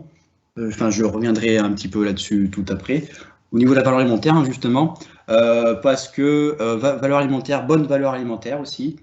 Notamment, mais il faut faire quand même attention. Quand on arrive au stade des piaisons, là, on va avoir une chute des valeurs alimentaires. Donc, récolter avant les piaisons, c'est le mieux. Donc là, c'est pour ça faut être très attentif pour cette culture, parce que comme c'est une culture qui a un cycle rapide, voilà, elle va arriver vite à épiaison. Niveau implantation, niveau implantation, on va plutôt implanter ça quand le sol soit assez réchauffé, c'est-à-dire parce qu'en fait, le teff grasse, lui, il faut que la température du sol soit assez chaude, il faut qu'elle arrive à 15 degrés. Donc on va pas semer ça trop précocement, hein, on va plus semer ça un peu plus tardivement pour que le sol attende que le sol soit bien chaud, bien réchauffé. Le sorgho, c'est pareil, hein, je reviens sur le sorgho, l'implantation c'est pareil, lui autant le teff grasse, il faut attendre 15 degrés, autant le sorgho ça sera plus au niveau des 12 degrés. Donc voilà. Niveau récolte, là le teff grasse, on peut le récolter en silage, en rubanage, foin, pâturage aussi, mais faire attention aussi un petit peu avec le pâturage, parce que comme le teff grasse c'est une plante qui a une tige assez fine, qui est très sensible et un enracinement qui est quand même un petit peu compliqué, on va mettre nos vaches dans la parcelle, elles vont faire le tour, et puis quand elles vont avoir fait le tour, il va plus y avoir trop de culture, elles vont avoir un petit peu saccagé. Donc si on veut faire pâturer, pourquoi pas le faire pâturer au fur et à mesure, au fur et à mesure, pourquoi pas, mais bon, récolter en foin par exemple, ça marche très bien aussi. Et aussi faire attention à ce que quand on peut faire pâturer, à pas atteindre le stade d'épuisement du tape-grasse, parce que là, les animaux ne vont pas consommer le tape-grasse quand il est épié. Donc ça, il faut faire aussi attention à ça. Coût de production, bah, là c'est pareil, c'est la semence qui fait qu'on a un coût de production quand même assez élevé. Après, donc si on parle du mois, le mois niveau rendement, eh ben, il va avoir un rendement quand même qui sera assez moindre qu'un sorgho par exemple, qui sera quand même réduit, parce que c'est pas une plante qui va monter bien haut, qui va faire beaucoup de feuilles. Valeur alimentaire, plutôt bon, parce que là, bon, le trèfle d'Alexandrie, c'est lui qui va ramener beaucoup de points de MAT, donc on a vu une très bonne valeur alimentaire. L'implantation, rien de particulier à part qu'il faut faire un petit peu attention le mois et un petit peu sensible au froid et au gel. Donc là, c'est pareil, peut-être qu'on va aller semer un petit peu plus tardivement. On va faire attention à ça, du moins. Niveau récolte, et ben là, je pense que c'est la modalité qui est la plus souple d'exploitation. Hein. On peut l'ensiler, l'enrubaner, le faire pâturer sans trop de problèmes dans chacun des cas. Et après, niveau coût de production, et ben là, par contre, étant donné qu'il fait des rendements quand même assez amoindris, et ben on va avoir des coûts de production qui seront assez élevés. Encore parce que les semences, c'est pas trop donné. L'implantation, c'est pas donné. Et après, eh ben, on en vient à notre plante témoin, donc le maïs. Niveau rendement, eh ben, c'est lui qui fait le meilleur rendement. Donc très bon rendement. Niveau valeur alimentaire, bah, c'est classique, hein, c'est un maïs. Niveau implantation, alors tout va dépendre en fait du stade de la récolte de notre métail qui est juste avant. Généralement, bah, là je parle un petit peu d'expérience pour la Creuse, on va dire. Il va être semé fin mai, donc c'est-à-dire que là on va plus se diriger sur des précocités, des variétés qui sont plus précoces, voire très précoces. Et là après, si on dépasse un peu le semis de 10 jours un peu trop tard, le rendement va être pénalisé. Hein. On peut perdre jusqu'à 2 tonnes de matière sèche hectare si on le sème 10 jours trop tard avec un indice de précocité qui n'est pas adapté, quoi. Donc méfiance, voilà, si un maïs derrière un bétail, il vaut mieux aller sur du précoce ou du très précoce. Pâturage, le maïs, non. C'est plus une culture voilà, qu'on va récolter en ensilage, donc pas de pâturage. Et puis le coût de production, à tonne de matière sèche hectare. Alors certes, le maïs, il coûte cher parce qu'il a un coût de production par hectare qui est quand même assez conséquent. Mais si on ramène ça à la tonne de matière sèche, étant donné que lui il fait un bon rendement à chaque fois, enfin il fait de très bons rendements, et ben voilà, on va avoir des coûts de production à tonne de matière sèche hectare qui vont être très intéressants. Voilà, plus on augmente de rendement, plus on va diluer notre coût de production à la tonne de matière sèche hectare. Alors tout ça pour dire qu'en fait, les autres modalités, les sorgho et tout ça, c'est pas non plus tout acheter, hein, parce que surtout en contexte d'aléas climatiques où il risquerait d'y avoir de plus en plus de chaleur estivale qui va venir à l'été, quoi. Et ben le fait d'avoir quelques hectares en maïs et par exemple quelques hectares en sorgho, et ben quand il va faire une moyenne de 30 degrés, 30-35 degrés sur tout l'été, le maïs, il va pas produire grand chose, mais au moins le sorgho, il va être là un petit peu pour compenser un petit peu ces fortes chaleurs, à condition bien sûr qu'il y ait de l'eau. Donc voilà, ça peut être un levier d'adaptation, le fait de mixer un petit peu, on va dire, les surfaces en maïs et les surfaces en autres cultures comme du type de sorgho, quoi. Antoine Buteau de la ferme expérimentale des Bordes. Donc maintenant, moi, je vais vous parler des itinéraires de culture de ces métails, donc de l'implantation jusqu'à la récolte. Au niveau de l'implantation de ces métails, si on parle implantation, il est déjà important de rappeler que les protéagineux sont une culture exigeante en phosphore et potasse et que les protéagineux vont exporter une part importante de ces éléments. Donc, on considère qu'un apport de 20 tonnes par hectare de fumier de bovin permet de couvrir ces exportations par les protéagineux et donc d'apporter environ 50 unités de phosphore et 110 de potasse. Les protéagineux, toujours, sont assez exigeants du point de vue du pH. Donc, si les pH des sols sont insuffisants, il peut être nécessaire de les redresser avant d'implanter les métayes. Par rapport à la préparation du sol, bien souvent un labour est effectué avant le semis, mais un faux semis peut parfois suffire pour gérer le salissement dans ces métayes. Après le semis, un roulage est bien souvent nécessaire. Après, bien évidemment, suivant les contextes pédologiques, c'est à raisonner suivant ces contextes-là s'il faut rouler après semis ou non. Donc sur la question du semis plus précisément, comme cela a déjà été dit par Julien avant, la profondeur du semis à viser pour ce type de métaille, c'est entre 2 et 3 cm si on est en un seul passage. Du moment où on a de la févrole dans le mélange, il peut parfois être nécessaire d'implanter cette févrole plutôt à 7-8 cm de profondeur. Dans ce cas-là, 2 passages seront nécessaires. Une implantation de la févrole plutôt en profondeur et après un deuxième passage avec le semis plus superficiel à 2-3 cm pour le reste du mélange. Attention avec ces mélanges de métailles, ce qu'on constate, c'est comme on a une différence de poids des grains entre les différentes espèces, on peut avoir des grains qui vont avoir tendance à plutôt être sur le fond de la trémie et d'autres à avoir tendance à remonter.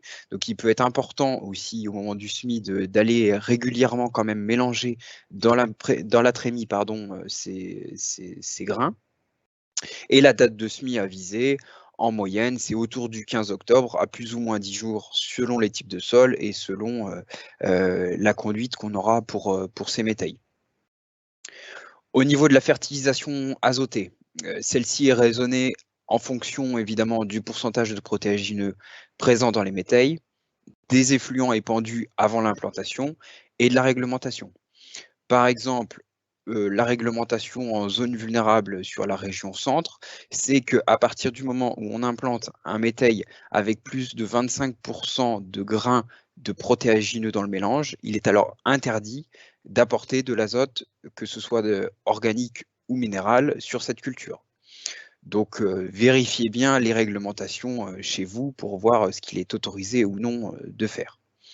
Cet apport d'azote, il est plutôt à raisonner à partir du stade épi 1 cm.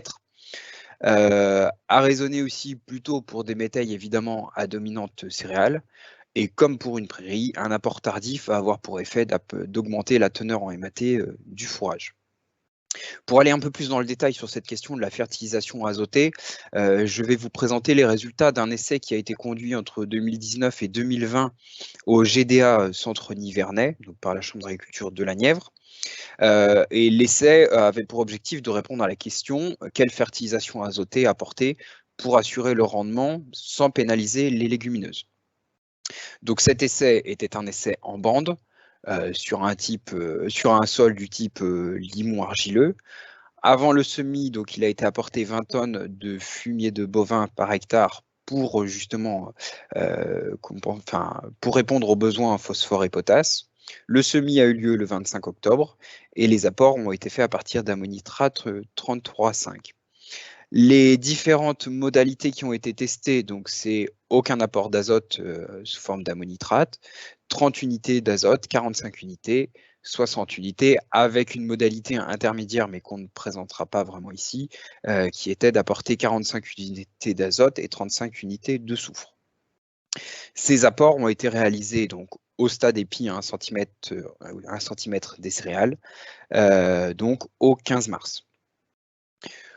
Ces différentes modalités ont été testées aussi sur différents mélanges, différents types de métailles, allant du métail un peu type agriculteur qui est utilisé le plus fréquemment au niveau du Nivernais, jusqu'à des mélanges un peu plus riches en protéagineux. Les résultats de cet essai sont les suivants. Donc, comme vous voyez, en fonction des différents mélanges, on a des courbes de réponse quand même qui varient énormément suivant les mélanges et suivant l'apport d'azote. Chaque barre représente le rendement en tonnes de matière sèche d'une modalité. Et tout à droite du tableau, vous avez le rendement moyen par type de métail. Alors, ce qu'on constate, donc, c'est cette hétérogénéité des réponses, elle peut être due d'une part à cet effet essai en bande. En effet, un essai en bande, il n'y a pas de répétition et donc il peut y avoir un effet sol qui peut expliquer ces réponses assez hétérogènes. Mais quand on regarde un peu les tendances qui sont mises en évidence par cet essai, on se rend compte qu'un apport de 30 à 45 unités d'azote permet d'augmenter d'1 tonne à 2,8 tonnes de matière sèche par hectare le rendement selon les mélanges. Il semblerait, d'après cet essai, que l'apport de 45 unités d'azote serait un bon compromis entre à la fois le gain de rendement et le maintien d'une proportion équilibrée entre les graminées et les légumineuses protéagineuses. Au-dessus de ces 45 unités d'azote, quand on dépasse plutôt les 60 unités d'azote, on a plutôt l'impression que ça pénalise le taux de légumineuse dans notre métail récolté sans avoir vraiment un réel gain au niveau du rendement. Voilà pour la partie fertilisation. Si on s'intéresse maintenant plutôt à la partie récolte et conservation et qu'on s'intéresse plus particulièrement à des métails riches en protéagineux qui seront récoltés précocement, déjà quelques points d'attention, avec ces métails riches en protéagineux. Ce type de métail va avoir une faible teneur en matière sèche sur pied, d'autant plus qu'ils vont être récoltés précocement. Le pourcentage de matière sèche sur pied va être en moyenne de 13,6%. Donc ça, c'est des résultats qui sont issus de suivi de Chambre d'agriculture de Normandie, de mesures faites par la Chambre d'agriculture de Normandie. Cette teneur en matière sèche va évidemment être d'autant plus faible que le pourcentage de protéagineux, lui, est élevé dans le mélange et que le stade de récolte est précoce. Et qu'avant la fin mai, ce n'est pas l'accumulation d'amidon dans les céréales qui permet d'élever cette teneur en matière sèche sur pied. On a aussi une morphologie des espèces et une structure du couvert qui va avoir tendance à freiner le séchage. En effet, avec des métails, on a un fort ratio tige-feuille et des tiges qui vont être plutôt de gros diamètre et donc riches en eau. Et on va avoir un couvert qui va être assez dense et qui va maintenir donc l'humidité.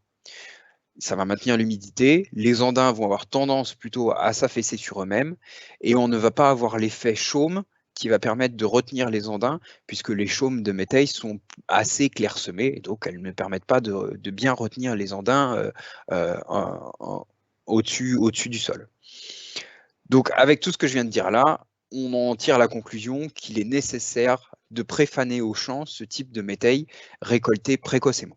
Quand on récolte ce type de métail, quelles sont les recommandations? Tout d'abord, au niveau du type de faucheuse et des réglages, bien évidemment, on peut avoir des pertes assez importantes au moment de la fauche. Donc, pour ce type de métail, mais comme pour des légumineuses pures, la préconisation est d'avoir des faucheuses le moins agressives possible. Donc, des faucheuses à plat ou faucheuses conditionneuses à rouleau sont les plus préconisées, mais avec des faucheuses conditionneuses à doigt, il est possible de régler ce type de faucheuse pour éviter au maximum les pertes mécaniques et donc éviter la rudesse donc, de cette conditionneuse. Au moment de la fauche également, il faut faire attention à ne pas rouler sur le fourrage, parce qu'encore une fois, ça va avoir tendance à plaquer le fourrage sur le sol, et donc ça sera plus compliqué pour celui-ci de sécher. La hauteur de fauche à viser pour les métails, c'est plutôt entre 8 et 10 cm pour justement pouvoir poser les andins le plus haut possible sur ces chaumes et pouvoir les reprendre plus facilement par la suite. Le fanage pour ce type de métail est inapproprié parce qu'on a des risques de perte de feuilles sur les protéaginées importantes, mais on a aussi un risque d'incorporation important de terre ou de cailloux dans le fourrage. Lorsqu'il y a endénage, ce qu'il faut viser, c'est un endénage entre 12 et 24 heures avant l'ensilage et avoir un ensilage, viser un ensilage à 27% de matière sèche du fourrage. Donc différents types d'itinéraires techniques de récolte sont possibles et donc ont été comparés. Alors le premier itinéraire technique qui n'est pas affiché là, mais qui est selon nous inapproprié pour ce type de métail riche en protéagineux, c'est une récolte directe. Là, ce n'est pas approprié car le taux de matière sèche du fourrage sur pied est trop faible. Donc du coup, il nous resterait 3 grands types d'itinéraires. Le premier et le deuxième qui consiste à avoir une fauche soit à plat ou une fauche conditionnée puis un regroupement, donc 12 à 24 heures avant l'ensilage. Ces 2 types d'itinéraires vont avoir l'avantage d'accélérer la vitesse de séchage et d'avoir une homogénéité de séchage, mais également d'avoir un débit de chantier plus rapide, puisque l'ensileuse en un passage prendra 3 andins, ou plus d'ailleurs, mais comme sur le schéma 3 andins. En revanche, ça a le défaut de pouvoir incorporer de la terre ou des pierres dans le fourrage. Donc, sur des terrains qui sont riches en pierres, c'est plutôt des itinéraires déconseillés. Le troisième itinéraire, lui, ce serait d'avoir une fauche conditionnée qui serait reprise en l'état par l'ensileuse. L'inconvénient, c'est que bien évidemment, on a une vitesse de séchage moindre, donc il faudra laisser préfaner plus longtemps au sol, et un débit d'ensilage aussi qui sera un peu plus lent. Mais par contre, on n'aura pas d'incorporation de terre ou de pierre dans le fourrage et on aura un nombre d'opérations qui sera restreint et donc un risque de perte de feuilles aussi, lui aussi restreint. Le premier risque quand on récolte ce type de métail riche en protéagineux et précocement, c'est l'écoulement des jus au silo. Pour rappel, les jus d'écoulement contiennent entre 3 à 12% de matière sèche et que la matière sèche de ces jus contient entre 5 et 17% de sucre soluble et entre 2 et 7% d'azote. Elle contient aussi des acides organiques. Donc ça veut dire qu'à chaque fois qu'on a des écoulements de jus de silo, c'est de la valeur alimentaire du fourrage qui va être perdue par ces jus. Donc voilà, pour récapituler pour ce type de métail.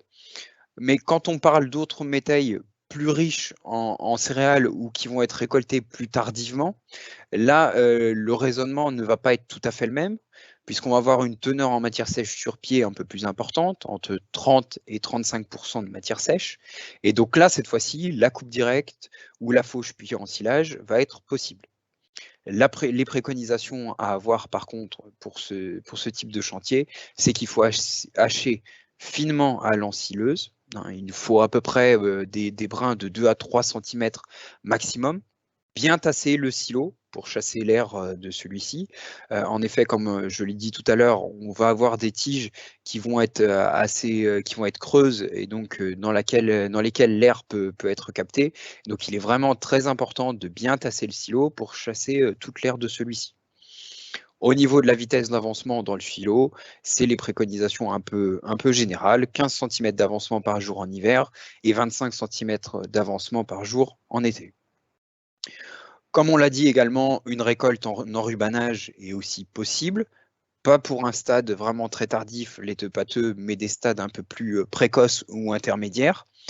Dans ce cas-là, l'objectif à viser, c'est une récolte à plus de 45% de matière sèche du fourrage. Il est préconisé aussi d'avoir une presse avec rotocut pour pouvoir justement hacher finement le fourrage pour que celui-ci se conserve mieux en ensilage. Appliquer 6 à 8 couches de film plastique pour éviter le percement de la botte. Et attention également au moment de la dépose au champ sur les chaumes de céréales, car celles-ci peuvent venir percer les bottes d'enrubanage. Donc attention à cela et donc il faut veiller si jamais des trous sont apparus, à bien refermer ces trous. Je vais donc passer la parole à Julien maintenant pour la valorisation donc, des métails fourrage par les bovins. Merci Antoine. Donc retour à Thorigné, où là on va vous présenter des essais conduits sur les couples mervaux en vélage d'automne et les vaches à l'engraissement.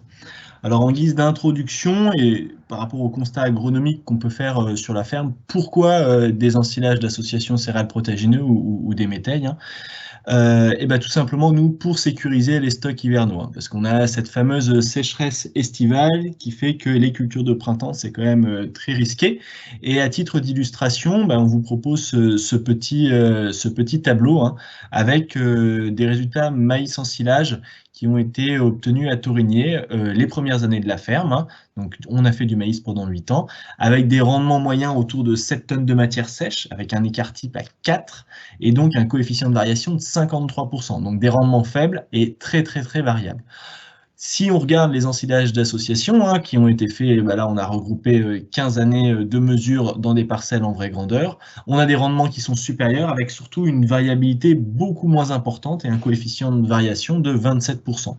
Donc un fourrage plus productif et moins variable que l'ensilage de maïs, qui permet d'avoir des valeurs nutritives satisfaisantes, hein, 0,77 UFL, 60 g de PDI, N, 68 de PDE.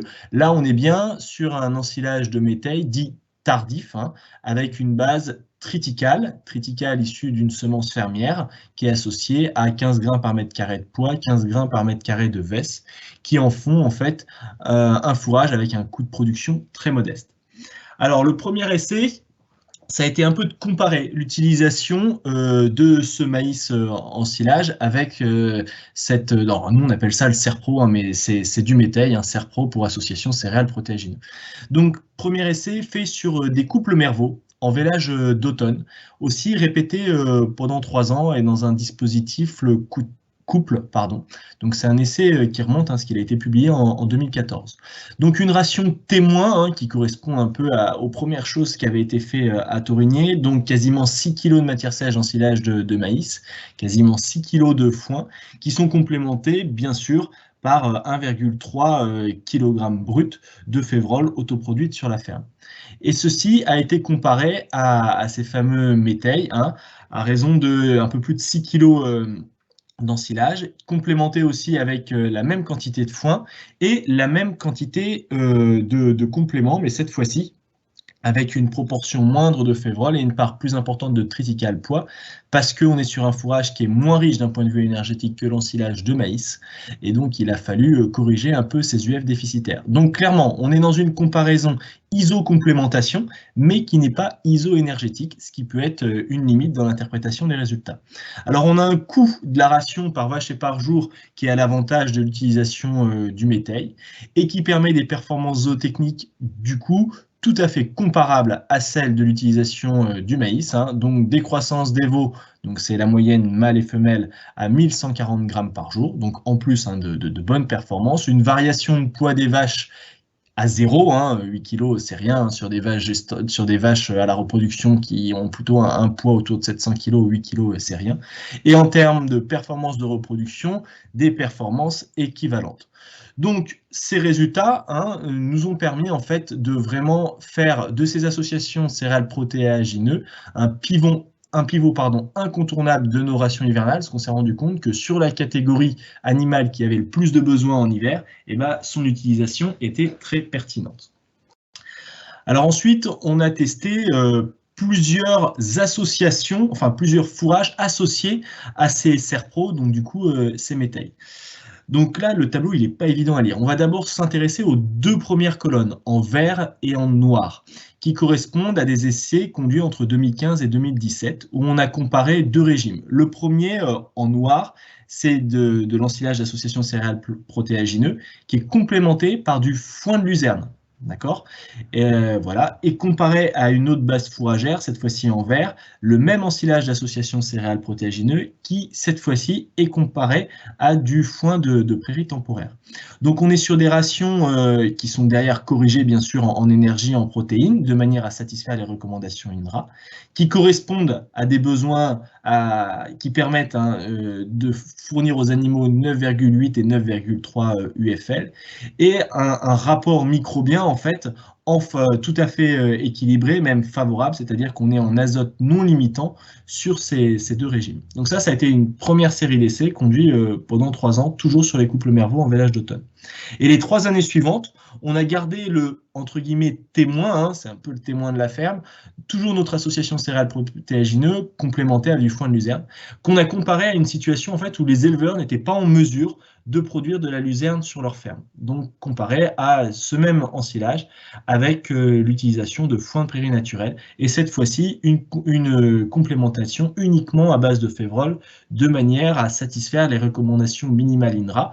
Alors là, en l'occurrence, on est sur un régime, le dernier régime, ici en bleu, moins favorable à l'azote, donc on est vraiment sur la limite zootechnique permise par rapport aux recommandations INRA. Donc un léger déficit en azote, mais qui est possible grâce au recyclage de l'urée endogène qui est permis par nos ruminants.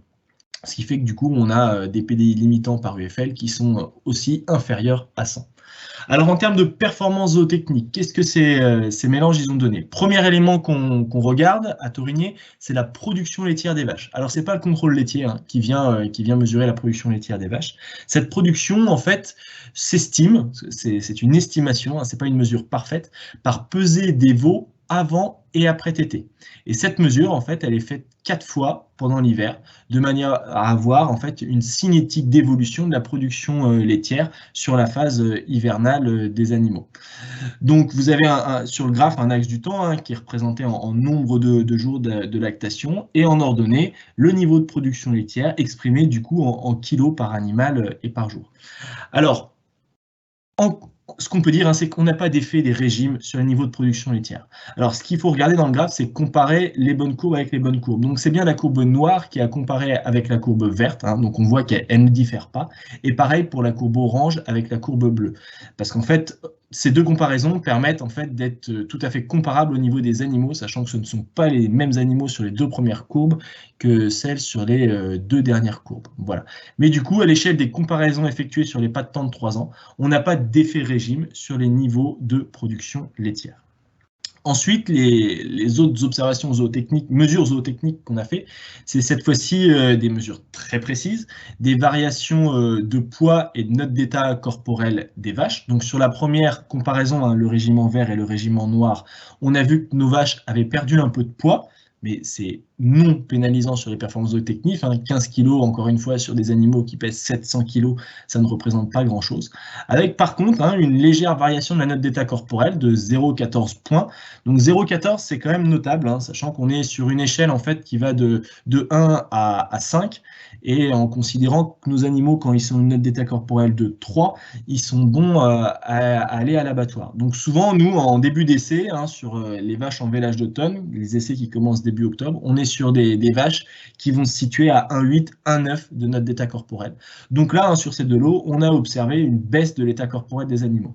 Cependant, ça n'a pas du tout pénaliser les performances de reproduction derrière, avec dans les deux situations des taux de gestation tout à fait satisfaisants, 88% et 79%. Alors ces taux de gestation, ils sont issus d'une mise à la reproduction qui se fait uniquement sur 2 mois stricts. Donc il y a une date d'entrée du taureau et une date de sortie du taureau. Si on a la meilleure vache du troupeau qui est en chaleur après avoir, le lendemain d'avoir enlevé les taureaux, c'est tant pis pour elle. Alors certes, en apparent, on a une différence, 88-79, ce n'est pas identique. Néanmoins, à l'échelle statistique, en fait, cette différence n'est pas significative. On a sûrement un individu, en l'occurrence 2 individus extrêmes, qui poussent une moyenne dans un sens plus que dans l'autre. Et en parallèle, les croissances des veaux ont été tout à fait satisfaisantes. Dans le cas de l'autre comparaison, on garde toujours notre mélange témoin orange, foin de luzerne plus ensilage d'association céréales protéagineux, comparé au foin de prairie naturel et le même ensilage. Là, on a un gain de poids et d'état des vaches dans le mélange dit témoin, avec de bonnes performances de reproduction. Et dans le deuxième régime, en fait, là, on a une baisse aussi de poids des vaches, un maintien du niveau d'état corporel et des performances de reproduction et de croissance des veaux qui sont tout à fait satisfaisantes, malgré un déficit en azote notable. Pour rappel, on était avec un rapport microbien négatif à -11 et des PDI, un équilibre PDI par UF qui était inférieur à 100. Donc pas d'effet régime sur les performances des couples mère-veau. Les seuls effets qu'on a pu mettre en place en fait à l'issue de ces essais, c'était des effets parité, en fait avec des primipares qui produisaient moins de lait que les multipares, à raison d'1,3 kg de lait en moyenne en moins, et des croissances des veaux des vaches primipares qui étaient inférieures à celles des multipares, et pareil pour les performances de reproduction. Alors, si on met un peu d'économique, en fait, des arguments économiques sur ces trois rations testées, sachant que les deux du milieu, c'est la même, mais pas dans le même contexte, on a un coût journalier de la ration qui reste tout à fait modeste, autour de 1 €, voire même 80 centimes dans la situation la plus favorable à l'animal. Le coût journalier de la ration des veaux, il est équivalent, c'est-à-dire qu'en fait, tous les veaux, dans ces essais, disposent d'une complémentation à raison d'un mélange de 2/3 de triticale pois plus 1/3 de févrole, qui est distribué de façon rationnée aux animaux et de façon progressive jusqu'à ce qu'ils soient en mesure d'ingérer 2 kg par animal et par jour. Et ce 2 kg, il est atteint vers la fin janvier, avec une début d'ingestion 1er novembre et une mise à l'herbe 1er mars. Ça veut dire qu'en moyenne, les veaux, sur ce pas de temps, du 1er novembre jusqu'au 1er mars, ils ingèrent 1,5 kg d'aliments fermiers par animal et par jour. Donc du coup, voilà, on n'a pas eu de différence significative sur les trois rations testées. Quand on rapporte ce coût à l'ensemble des 30 couples, qui correspond à notre lot vélage d'automne, vous avez des différences qui apparaissent, qui sont vraiment favorables en fait au mélange qui permet en fait une valorisation par des fourrages productifs par hectare. Donc nous avons une dilution des charges qui se fait par le volume.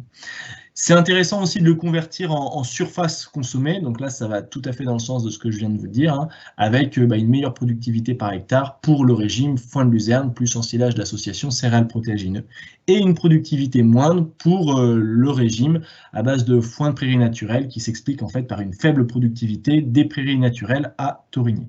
Et donc quand on convertit ça en euros par 100 kg de viande vive produite, là encore c'est plutôt favorable au mélange foin de luzerne plus association céréales protéagineux. Donc des utilisations en fait de ces métailles, elles sont très diverses en fonction des systèmes fourragers en fait.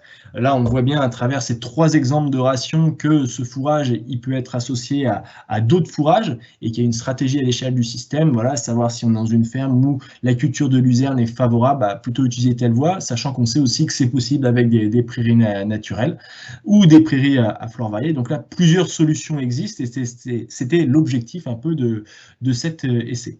Dans les travaux en cours qu'on a actuellement sur la ferme, on s'intéresse toujours à ces régimes à base d'ensilage d'association céréales protéagineux de métailles, mais cette fois-ci on les teste dans un contexte où on supprime totalement la complémentation, à savoir soit de triticale pois, soit de févrole.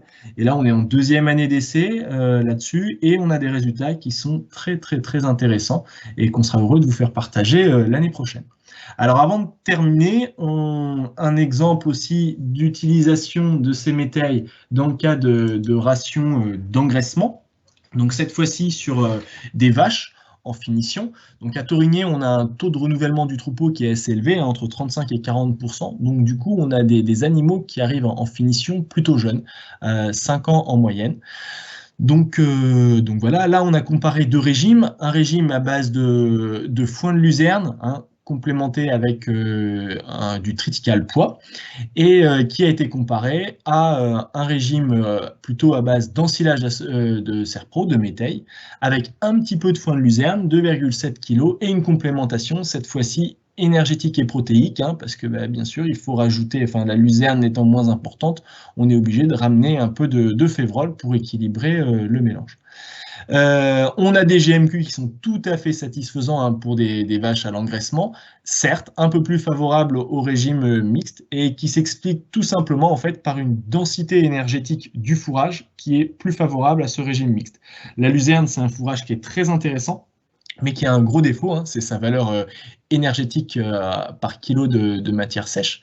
Donc 0,77, alors que notre ensilage d'association de céréales protéagineux, il est à 0,84. Et avec une complémentation ISO quantitative, en fait, eh ben, on a un régime qui est plus énergétique dans le lot mixte. Donc l'ingestibilité du fourrage, qui est plutôt un point fort de ce métail, est vraiment un argument de poids dans le cas de régime d'engraissement. Voilà. Et après, derrière, hein, des performances zootechniques tout à fait comparables. Donc ça, c'est logique. Hein, quand on parle des mêmes bovins au départ et qu'on a les mêmes objectifs à la fin, eh ben, les carcasses, les rendements, les conformations, les notes d'état, ce sont toujours les mêmes. Alors, qu'est-ce qu'on peut dire quand même hein, en guise de conclusion sur ces aspects engraissement? C'est que pour assurer un bon engraissement et surtout une réduction des coûts, hein, il faut plutôt viser des fourrages à forte densité énergétique. Et là, dans nos systèmes conduits en agriculture biologique, il semble qu'il soit plus favorable hein, de s'orienter sur des enrubanages de prairies à flore variées, de prairies diversifiées, qui permettent en fait d'avoir des densités énergétiques plus importantes, hein, supérieures à 0,85, plus proches de 0,9, qui permettent derrière d'avoir de meilleurs résultats. Donc oui, pour la suite, donc au niveau de la ferme expérimentale des Bordes, on s'est intéressé également à l'engraissement à partir de métail fourrage, mais cette fois-ci engraissement de JB. Donc 2 essais ont eu lieu sur la station en 2019 et en 2020. Donc un premier essai sur des JB limousins, où là l'objectif c'était de voir les résultats technico-économiques de l'incorporation d'environ 15% de matière sèche de métail dans les rations d'engraissement, comparé à une ration sèche type. Et un deuxième essai sur des JB charolais, où là, cette fois-ci, l'incorporation de métail allait jusqu'à 30 et 50% dans la ration, et ceci toujours comparé à des rations sèches que l'on a l'habitude d'utiliser au board. La problématique, c'est que nous avions un métail qui était de qualité quand même plutôt moyenne, du fait d'une récolte intermédiaire, parce qu'il a été récolté autour du 13 mai, et d'un fort taux de céréales, 74% de céréales. Et donc, on a des résultats qui correspondent à ce qui ont été présentés notamment par Yvan tout à l'heure. Hein. Donc, on avait un rendement qui est à hauteur de 5,5 tonnes de matière sèche par hectare, environ 11% de MAT, des UFV à 0,77 par kilo de matière sèche, et bien évidemment, ce qui va avec, un encombrement qui est assez élevé à 1,23.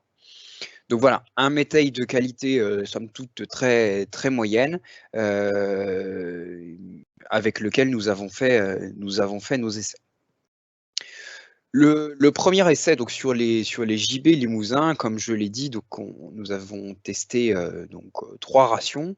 Une ration où nous avons incorporé 12% de matière sèche de métail dans la ration. Donc les JB ont ingéré 1,1 kg de métail par jour.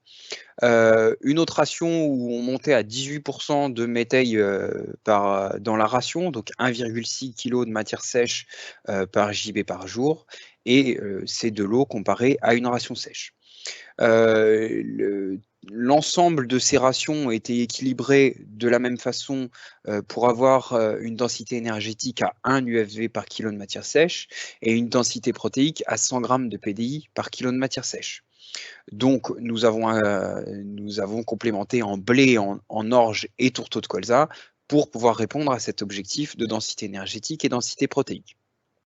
Ce qu'on remarque tout de même au niveau des ingestions, c'est que quand on incorpore, enfin plus on incorpore de métail dans la ration, bien que le métail, je le rappelle, était de qualité moyenne, plus on en incorpore et plus on va faire de l'économie de concentré, notamment de l'économie de céréales. L'économie de tourteau était assez légère, puisque nous étions passés dans 1,4 kg à 1,3 kg. Par rapport à l'essai avec les JB charolais, cette fois-ci. Donc un lot où nous avons incorporé 30% de métail dans la ration. Alors oui, je ne l'ai pas précisé, mais comme Julien, nous avons aussi notre petit diminutif pour les métails, et donc nous les appelons les MCPI. Donc on parle bien de métail fourrage ici. Donc un lot avec 30% de métail dans la ration, donc 2,5 kg de matière sèche par JB par jour ingéré dans ce cas-là. Un lot, 50% de métail dans la ration, donc là on montait à 4,8 kg matière sèche par JB par jour ingéré et comparé à une ration sèche. Cette fois-ci, pour le lot MCPI 30% et le lot ration sèche, on était là encore en densité énergétique équivalente et densité protéique assez proche. Par contre, avec le lot MCPI 50%, du fait de l'incorporation assez importante de métail dans la ration et de la faible teneur en UFV de ce métail, on a une densité énergétique de la ration au total qui est inférieure, donc à 0,93 par kilo de matière sèche. Au niveau des résultats zootechniques, pour les lots limousins, les résultats de production sont similaires, quels que soient les lots. Nous avions là pour objectif de produire des animaux de 390 kg carcasse, et on se rend compte que dans l'ensemble, pour l'ensemble de nos lots, nous avons atteint ces objectifs-là. Nous avons des GMQ sur la période expérimentale qui varient de 1600 grammes par jour à 1640, donc qui sont tout à fait équivalents d'un point de vue statistique. Les rendements carcasses, pareil, sont similaires, les notes de conformation également. La seule chose qui, d'un point de vue statistique, ressort comme significativement différent, c'est la note d'état d'engraissement, qui varie de 2,7 à 3. Néanmoins, nous avions une seule année avec cet essai-là, 19 animaux dans chaque lot, donc c'est un peu difficile de conclure quand même sur la significativité de la note d'état d'engraissement. Au niveau de la durée d'engraissement, évidemment, puisque nous avions des GMQ similaires sur l'ensemble des lots, nous avons une durée d'engraissement qui est aussi similaire pour ces 3 lots. En revanche, pour les lots charolais, comme la densité énergétique de notre lot MCPI 50% était inférieure, eh bien, ce qui arrive, c'est qu'on a des performances qui sont un peu moins bonnes pour ce lot-là par rapport aux 2 autres lots. Donc là, l'objectif en termes de poids carcasse, c'était d'avoir des animaux de 430 kg carcasse. L'objectif est atteint sur l'ensemble des lots. En revanche, les GMQ sur la période d'expérimentation, on voit qu'ils vont de 1600 grammes par jour pour le lot MCPI 50% à 1800 grammes par jour pour le lot ration sèche. Donc là, d'un point de vue statistique, ce n'est pas significativement différent, mais il y a une tendance qui se dégage. C'est tout de même 200 grammes de GMQ par jour de différence, donc c'est quand même assez conséquent. Au niveau du rendement carcasse, pas de différence. Les notes d'état d'engraissement, notes de conformation sont identiques, quels que soient les lots. Et bien évidemment, ce qui va avec la différence de GMQ, c'est des durées d'engraissement pour le lot MCPI 50% qui sont supérieures par rapport aux 2 autres lots. Nous avons donc en moyenne 20 jours d'engraissement de plus pour les animaux du lot MCPI 50% par rapport au lot ration sèche. Donc là, c'est significativement différent. Voilà pour ces résultats de performance. Donc nous avons voulu nous intéresser aussi au bilan économique de ces différentes rations. Donc je vous présente dans un premier temps les hypothèses qui ont été utilisées. Au niveau du prix des céréales et des tourteaux, nous avons utilisé les prix des cours selon l'année, donc issus des données Agreste. Et pour les céréales, nous avons ajouté un coût de broyage à hauteur de 15 € par tonne brute. Le prix de l'achat de la paille a été arbitrairement fixé à 90 € la tonne, quelle que soit la campagne, quelle que soit l'année. Le minéral, 450 € la tonne. Et pour le métail, nous avons calculé un coût de production. Donc ce coût de production a été calculé par l'outil Couffin de la Chambre d'agriculture de la Creuse, comme présenté par Alexis tout à l'heure. Et donc avec l'itinéraire technique qui avait été utilisé et un métail qui a été enrubanné, nous arrivions à 135 € la tonne de matière sèche. Par rapport aux animaux, nous avons utilisé les prix des animaux maigres, enfin le prix des broutards et le prix des gibets, issus pareil des cours de l'année, donc issus des données Agrest. Donc je vous ai remis dans le tableau ci-dessous les différentes hypothèses, mais je ne rentrerai pas dans le détail de l'évolution au cours des différentes années. Les résultats, par rapport au lot Limousin, quand on regarde le coût alimentaire de nos 3 rations, ce qu'on constate, c'est qu'on a un coût alimentaire qui est quand même assez semblable entre ces 3 rations. On a quand même une légère économie, donc à hauteur de 23 € par JB en moyenne sur les 8 dernières campagnes, donc en faveur de la ration MCPI 18% par rapport à la ration sèche. Et pour la ration MCPI 12%, on a une économie de l'ordre de 9 € par JB sur le coût alimentaire, toujours par rapport à la ration sèche.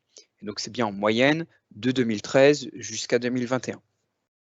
Si on va un peu plus loin jusqu'à l'approche d'une marge, donc pour calculer cette marge, donc on a pris le prix de vente de nos JB auquel on a déduit le prix d'achat de nos broutards, le coût alimentaire, de la mortalité théorique, des frais vétérinaires et des frais de paillage. Et donc, quand on va jusqu'à cette marge, on constate qu'on a des marges assez similaires entre ces 3 lots. Donc là, sur le graphique, je vous ai représenté les différences entre MCPI 12% et le lot ration sèche, ou MCPI 18% et le lot ration sèche. Donc avec la ration 18% de métail, on a un gain de marge de l'ordre de 5 € par JB, et avec la ration 12%, on a une perte de marge de l'ordre de 11 € par JB par rapport à la ration sèche. Donc des différences de marge qui sont quand même vraiment négligeables. En revanche, par rapport, avec le lot, avec les sèches à relais, au niveau des coûts alimentaires, donc des 3 rations, pareil, des coûts alimentaires qui sont quand même très proches en moyenne sur les 8 dernières campagnes. En moyenne, ration sèche et MCPI 50% ont des coûts alimentaires identiques sur ces 8 campagnes. Et on a une légère économie de l'ordre de 13 € par JB avec la ration MCPI 30%. À noter toutefois, dans des contextes de fort prix des céréales comme en 2020-2021, c'est bien évidemment là la ration sèche qui va avoir un coût alimentaire plus élevé par rapport aux rations avec incorporation de métail. Même exercice qu'avant, lorsqu'on va jusqu'au calcul de la marge, cette fois-ci, on a plutôt tendance à dégrader un peu la marge, que ce soit avec l'incorporation de 50% de métail ou avec l'incorporation de 30 métail. Mais c'est encore une fois assez limité, puisqu'avec la ration 50% de métail, on perd 7 € de marge par JB par rapport à la ration sèche, et avec 30%, on perd 14 € par JB. En conclusion, donc, par rapport à ces essais-là, on se rend compte qu'avec un métail qui est somme toute de qualité très moyenne, nous avons réussi à engraisser les animaux comme nous le souhaitions, et avec des marges très similaires par rapport à une ration sèche. Ce qui serait intéressant maintenant de voir, c'est les résultats avec un métail bien évidemment de meilleure qualité. Et donc, nous allons commencer des essais en 2022 sur la ferme expérimentale des Bordes et sur la ferme expérimentale de Saint-Hilaire-en-Wavre, où nous espérons, nous aurons un métail de meilleure qualité et nous pourrons voir des résultats plus tranchés.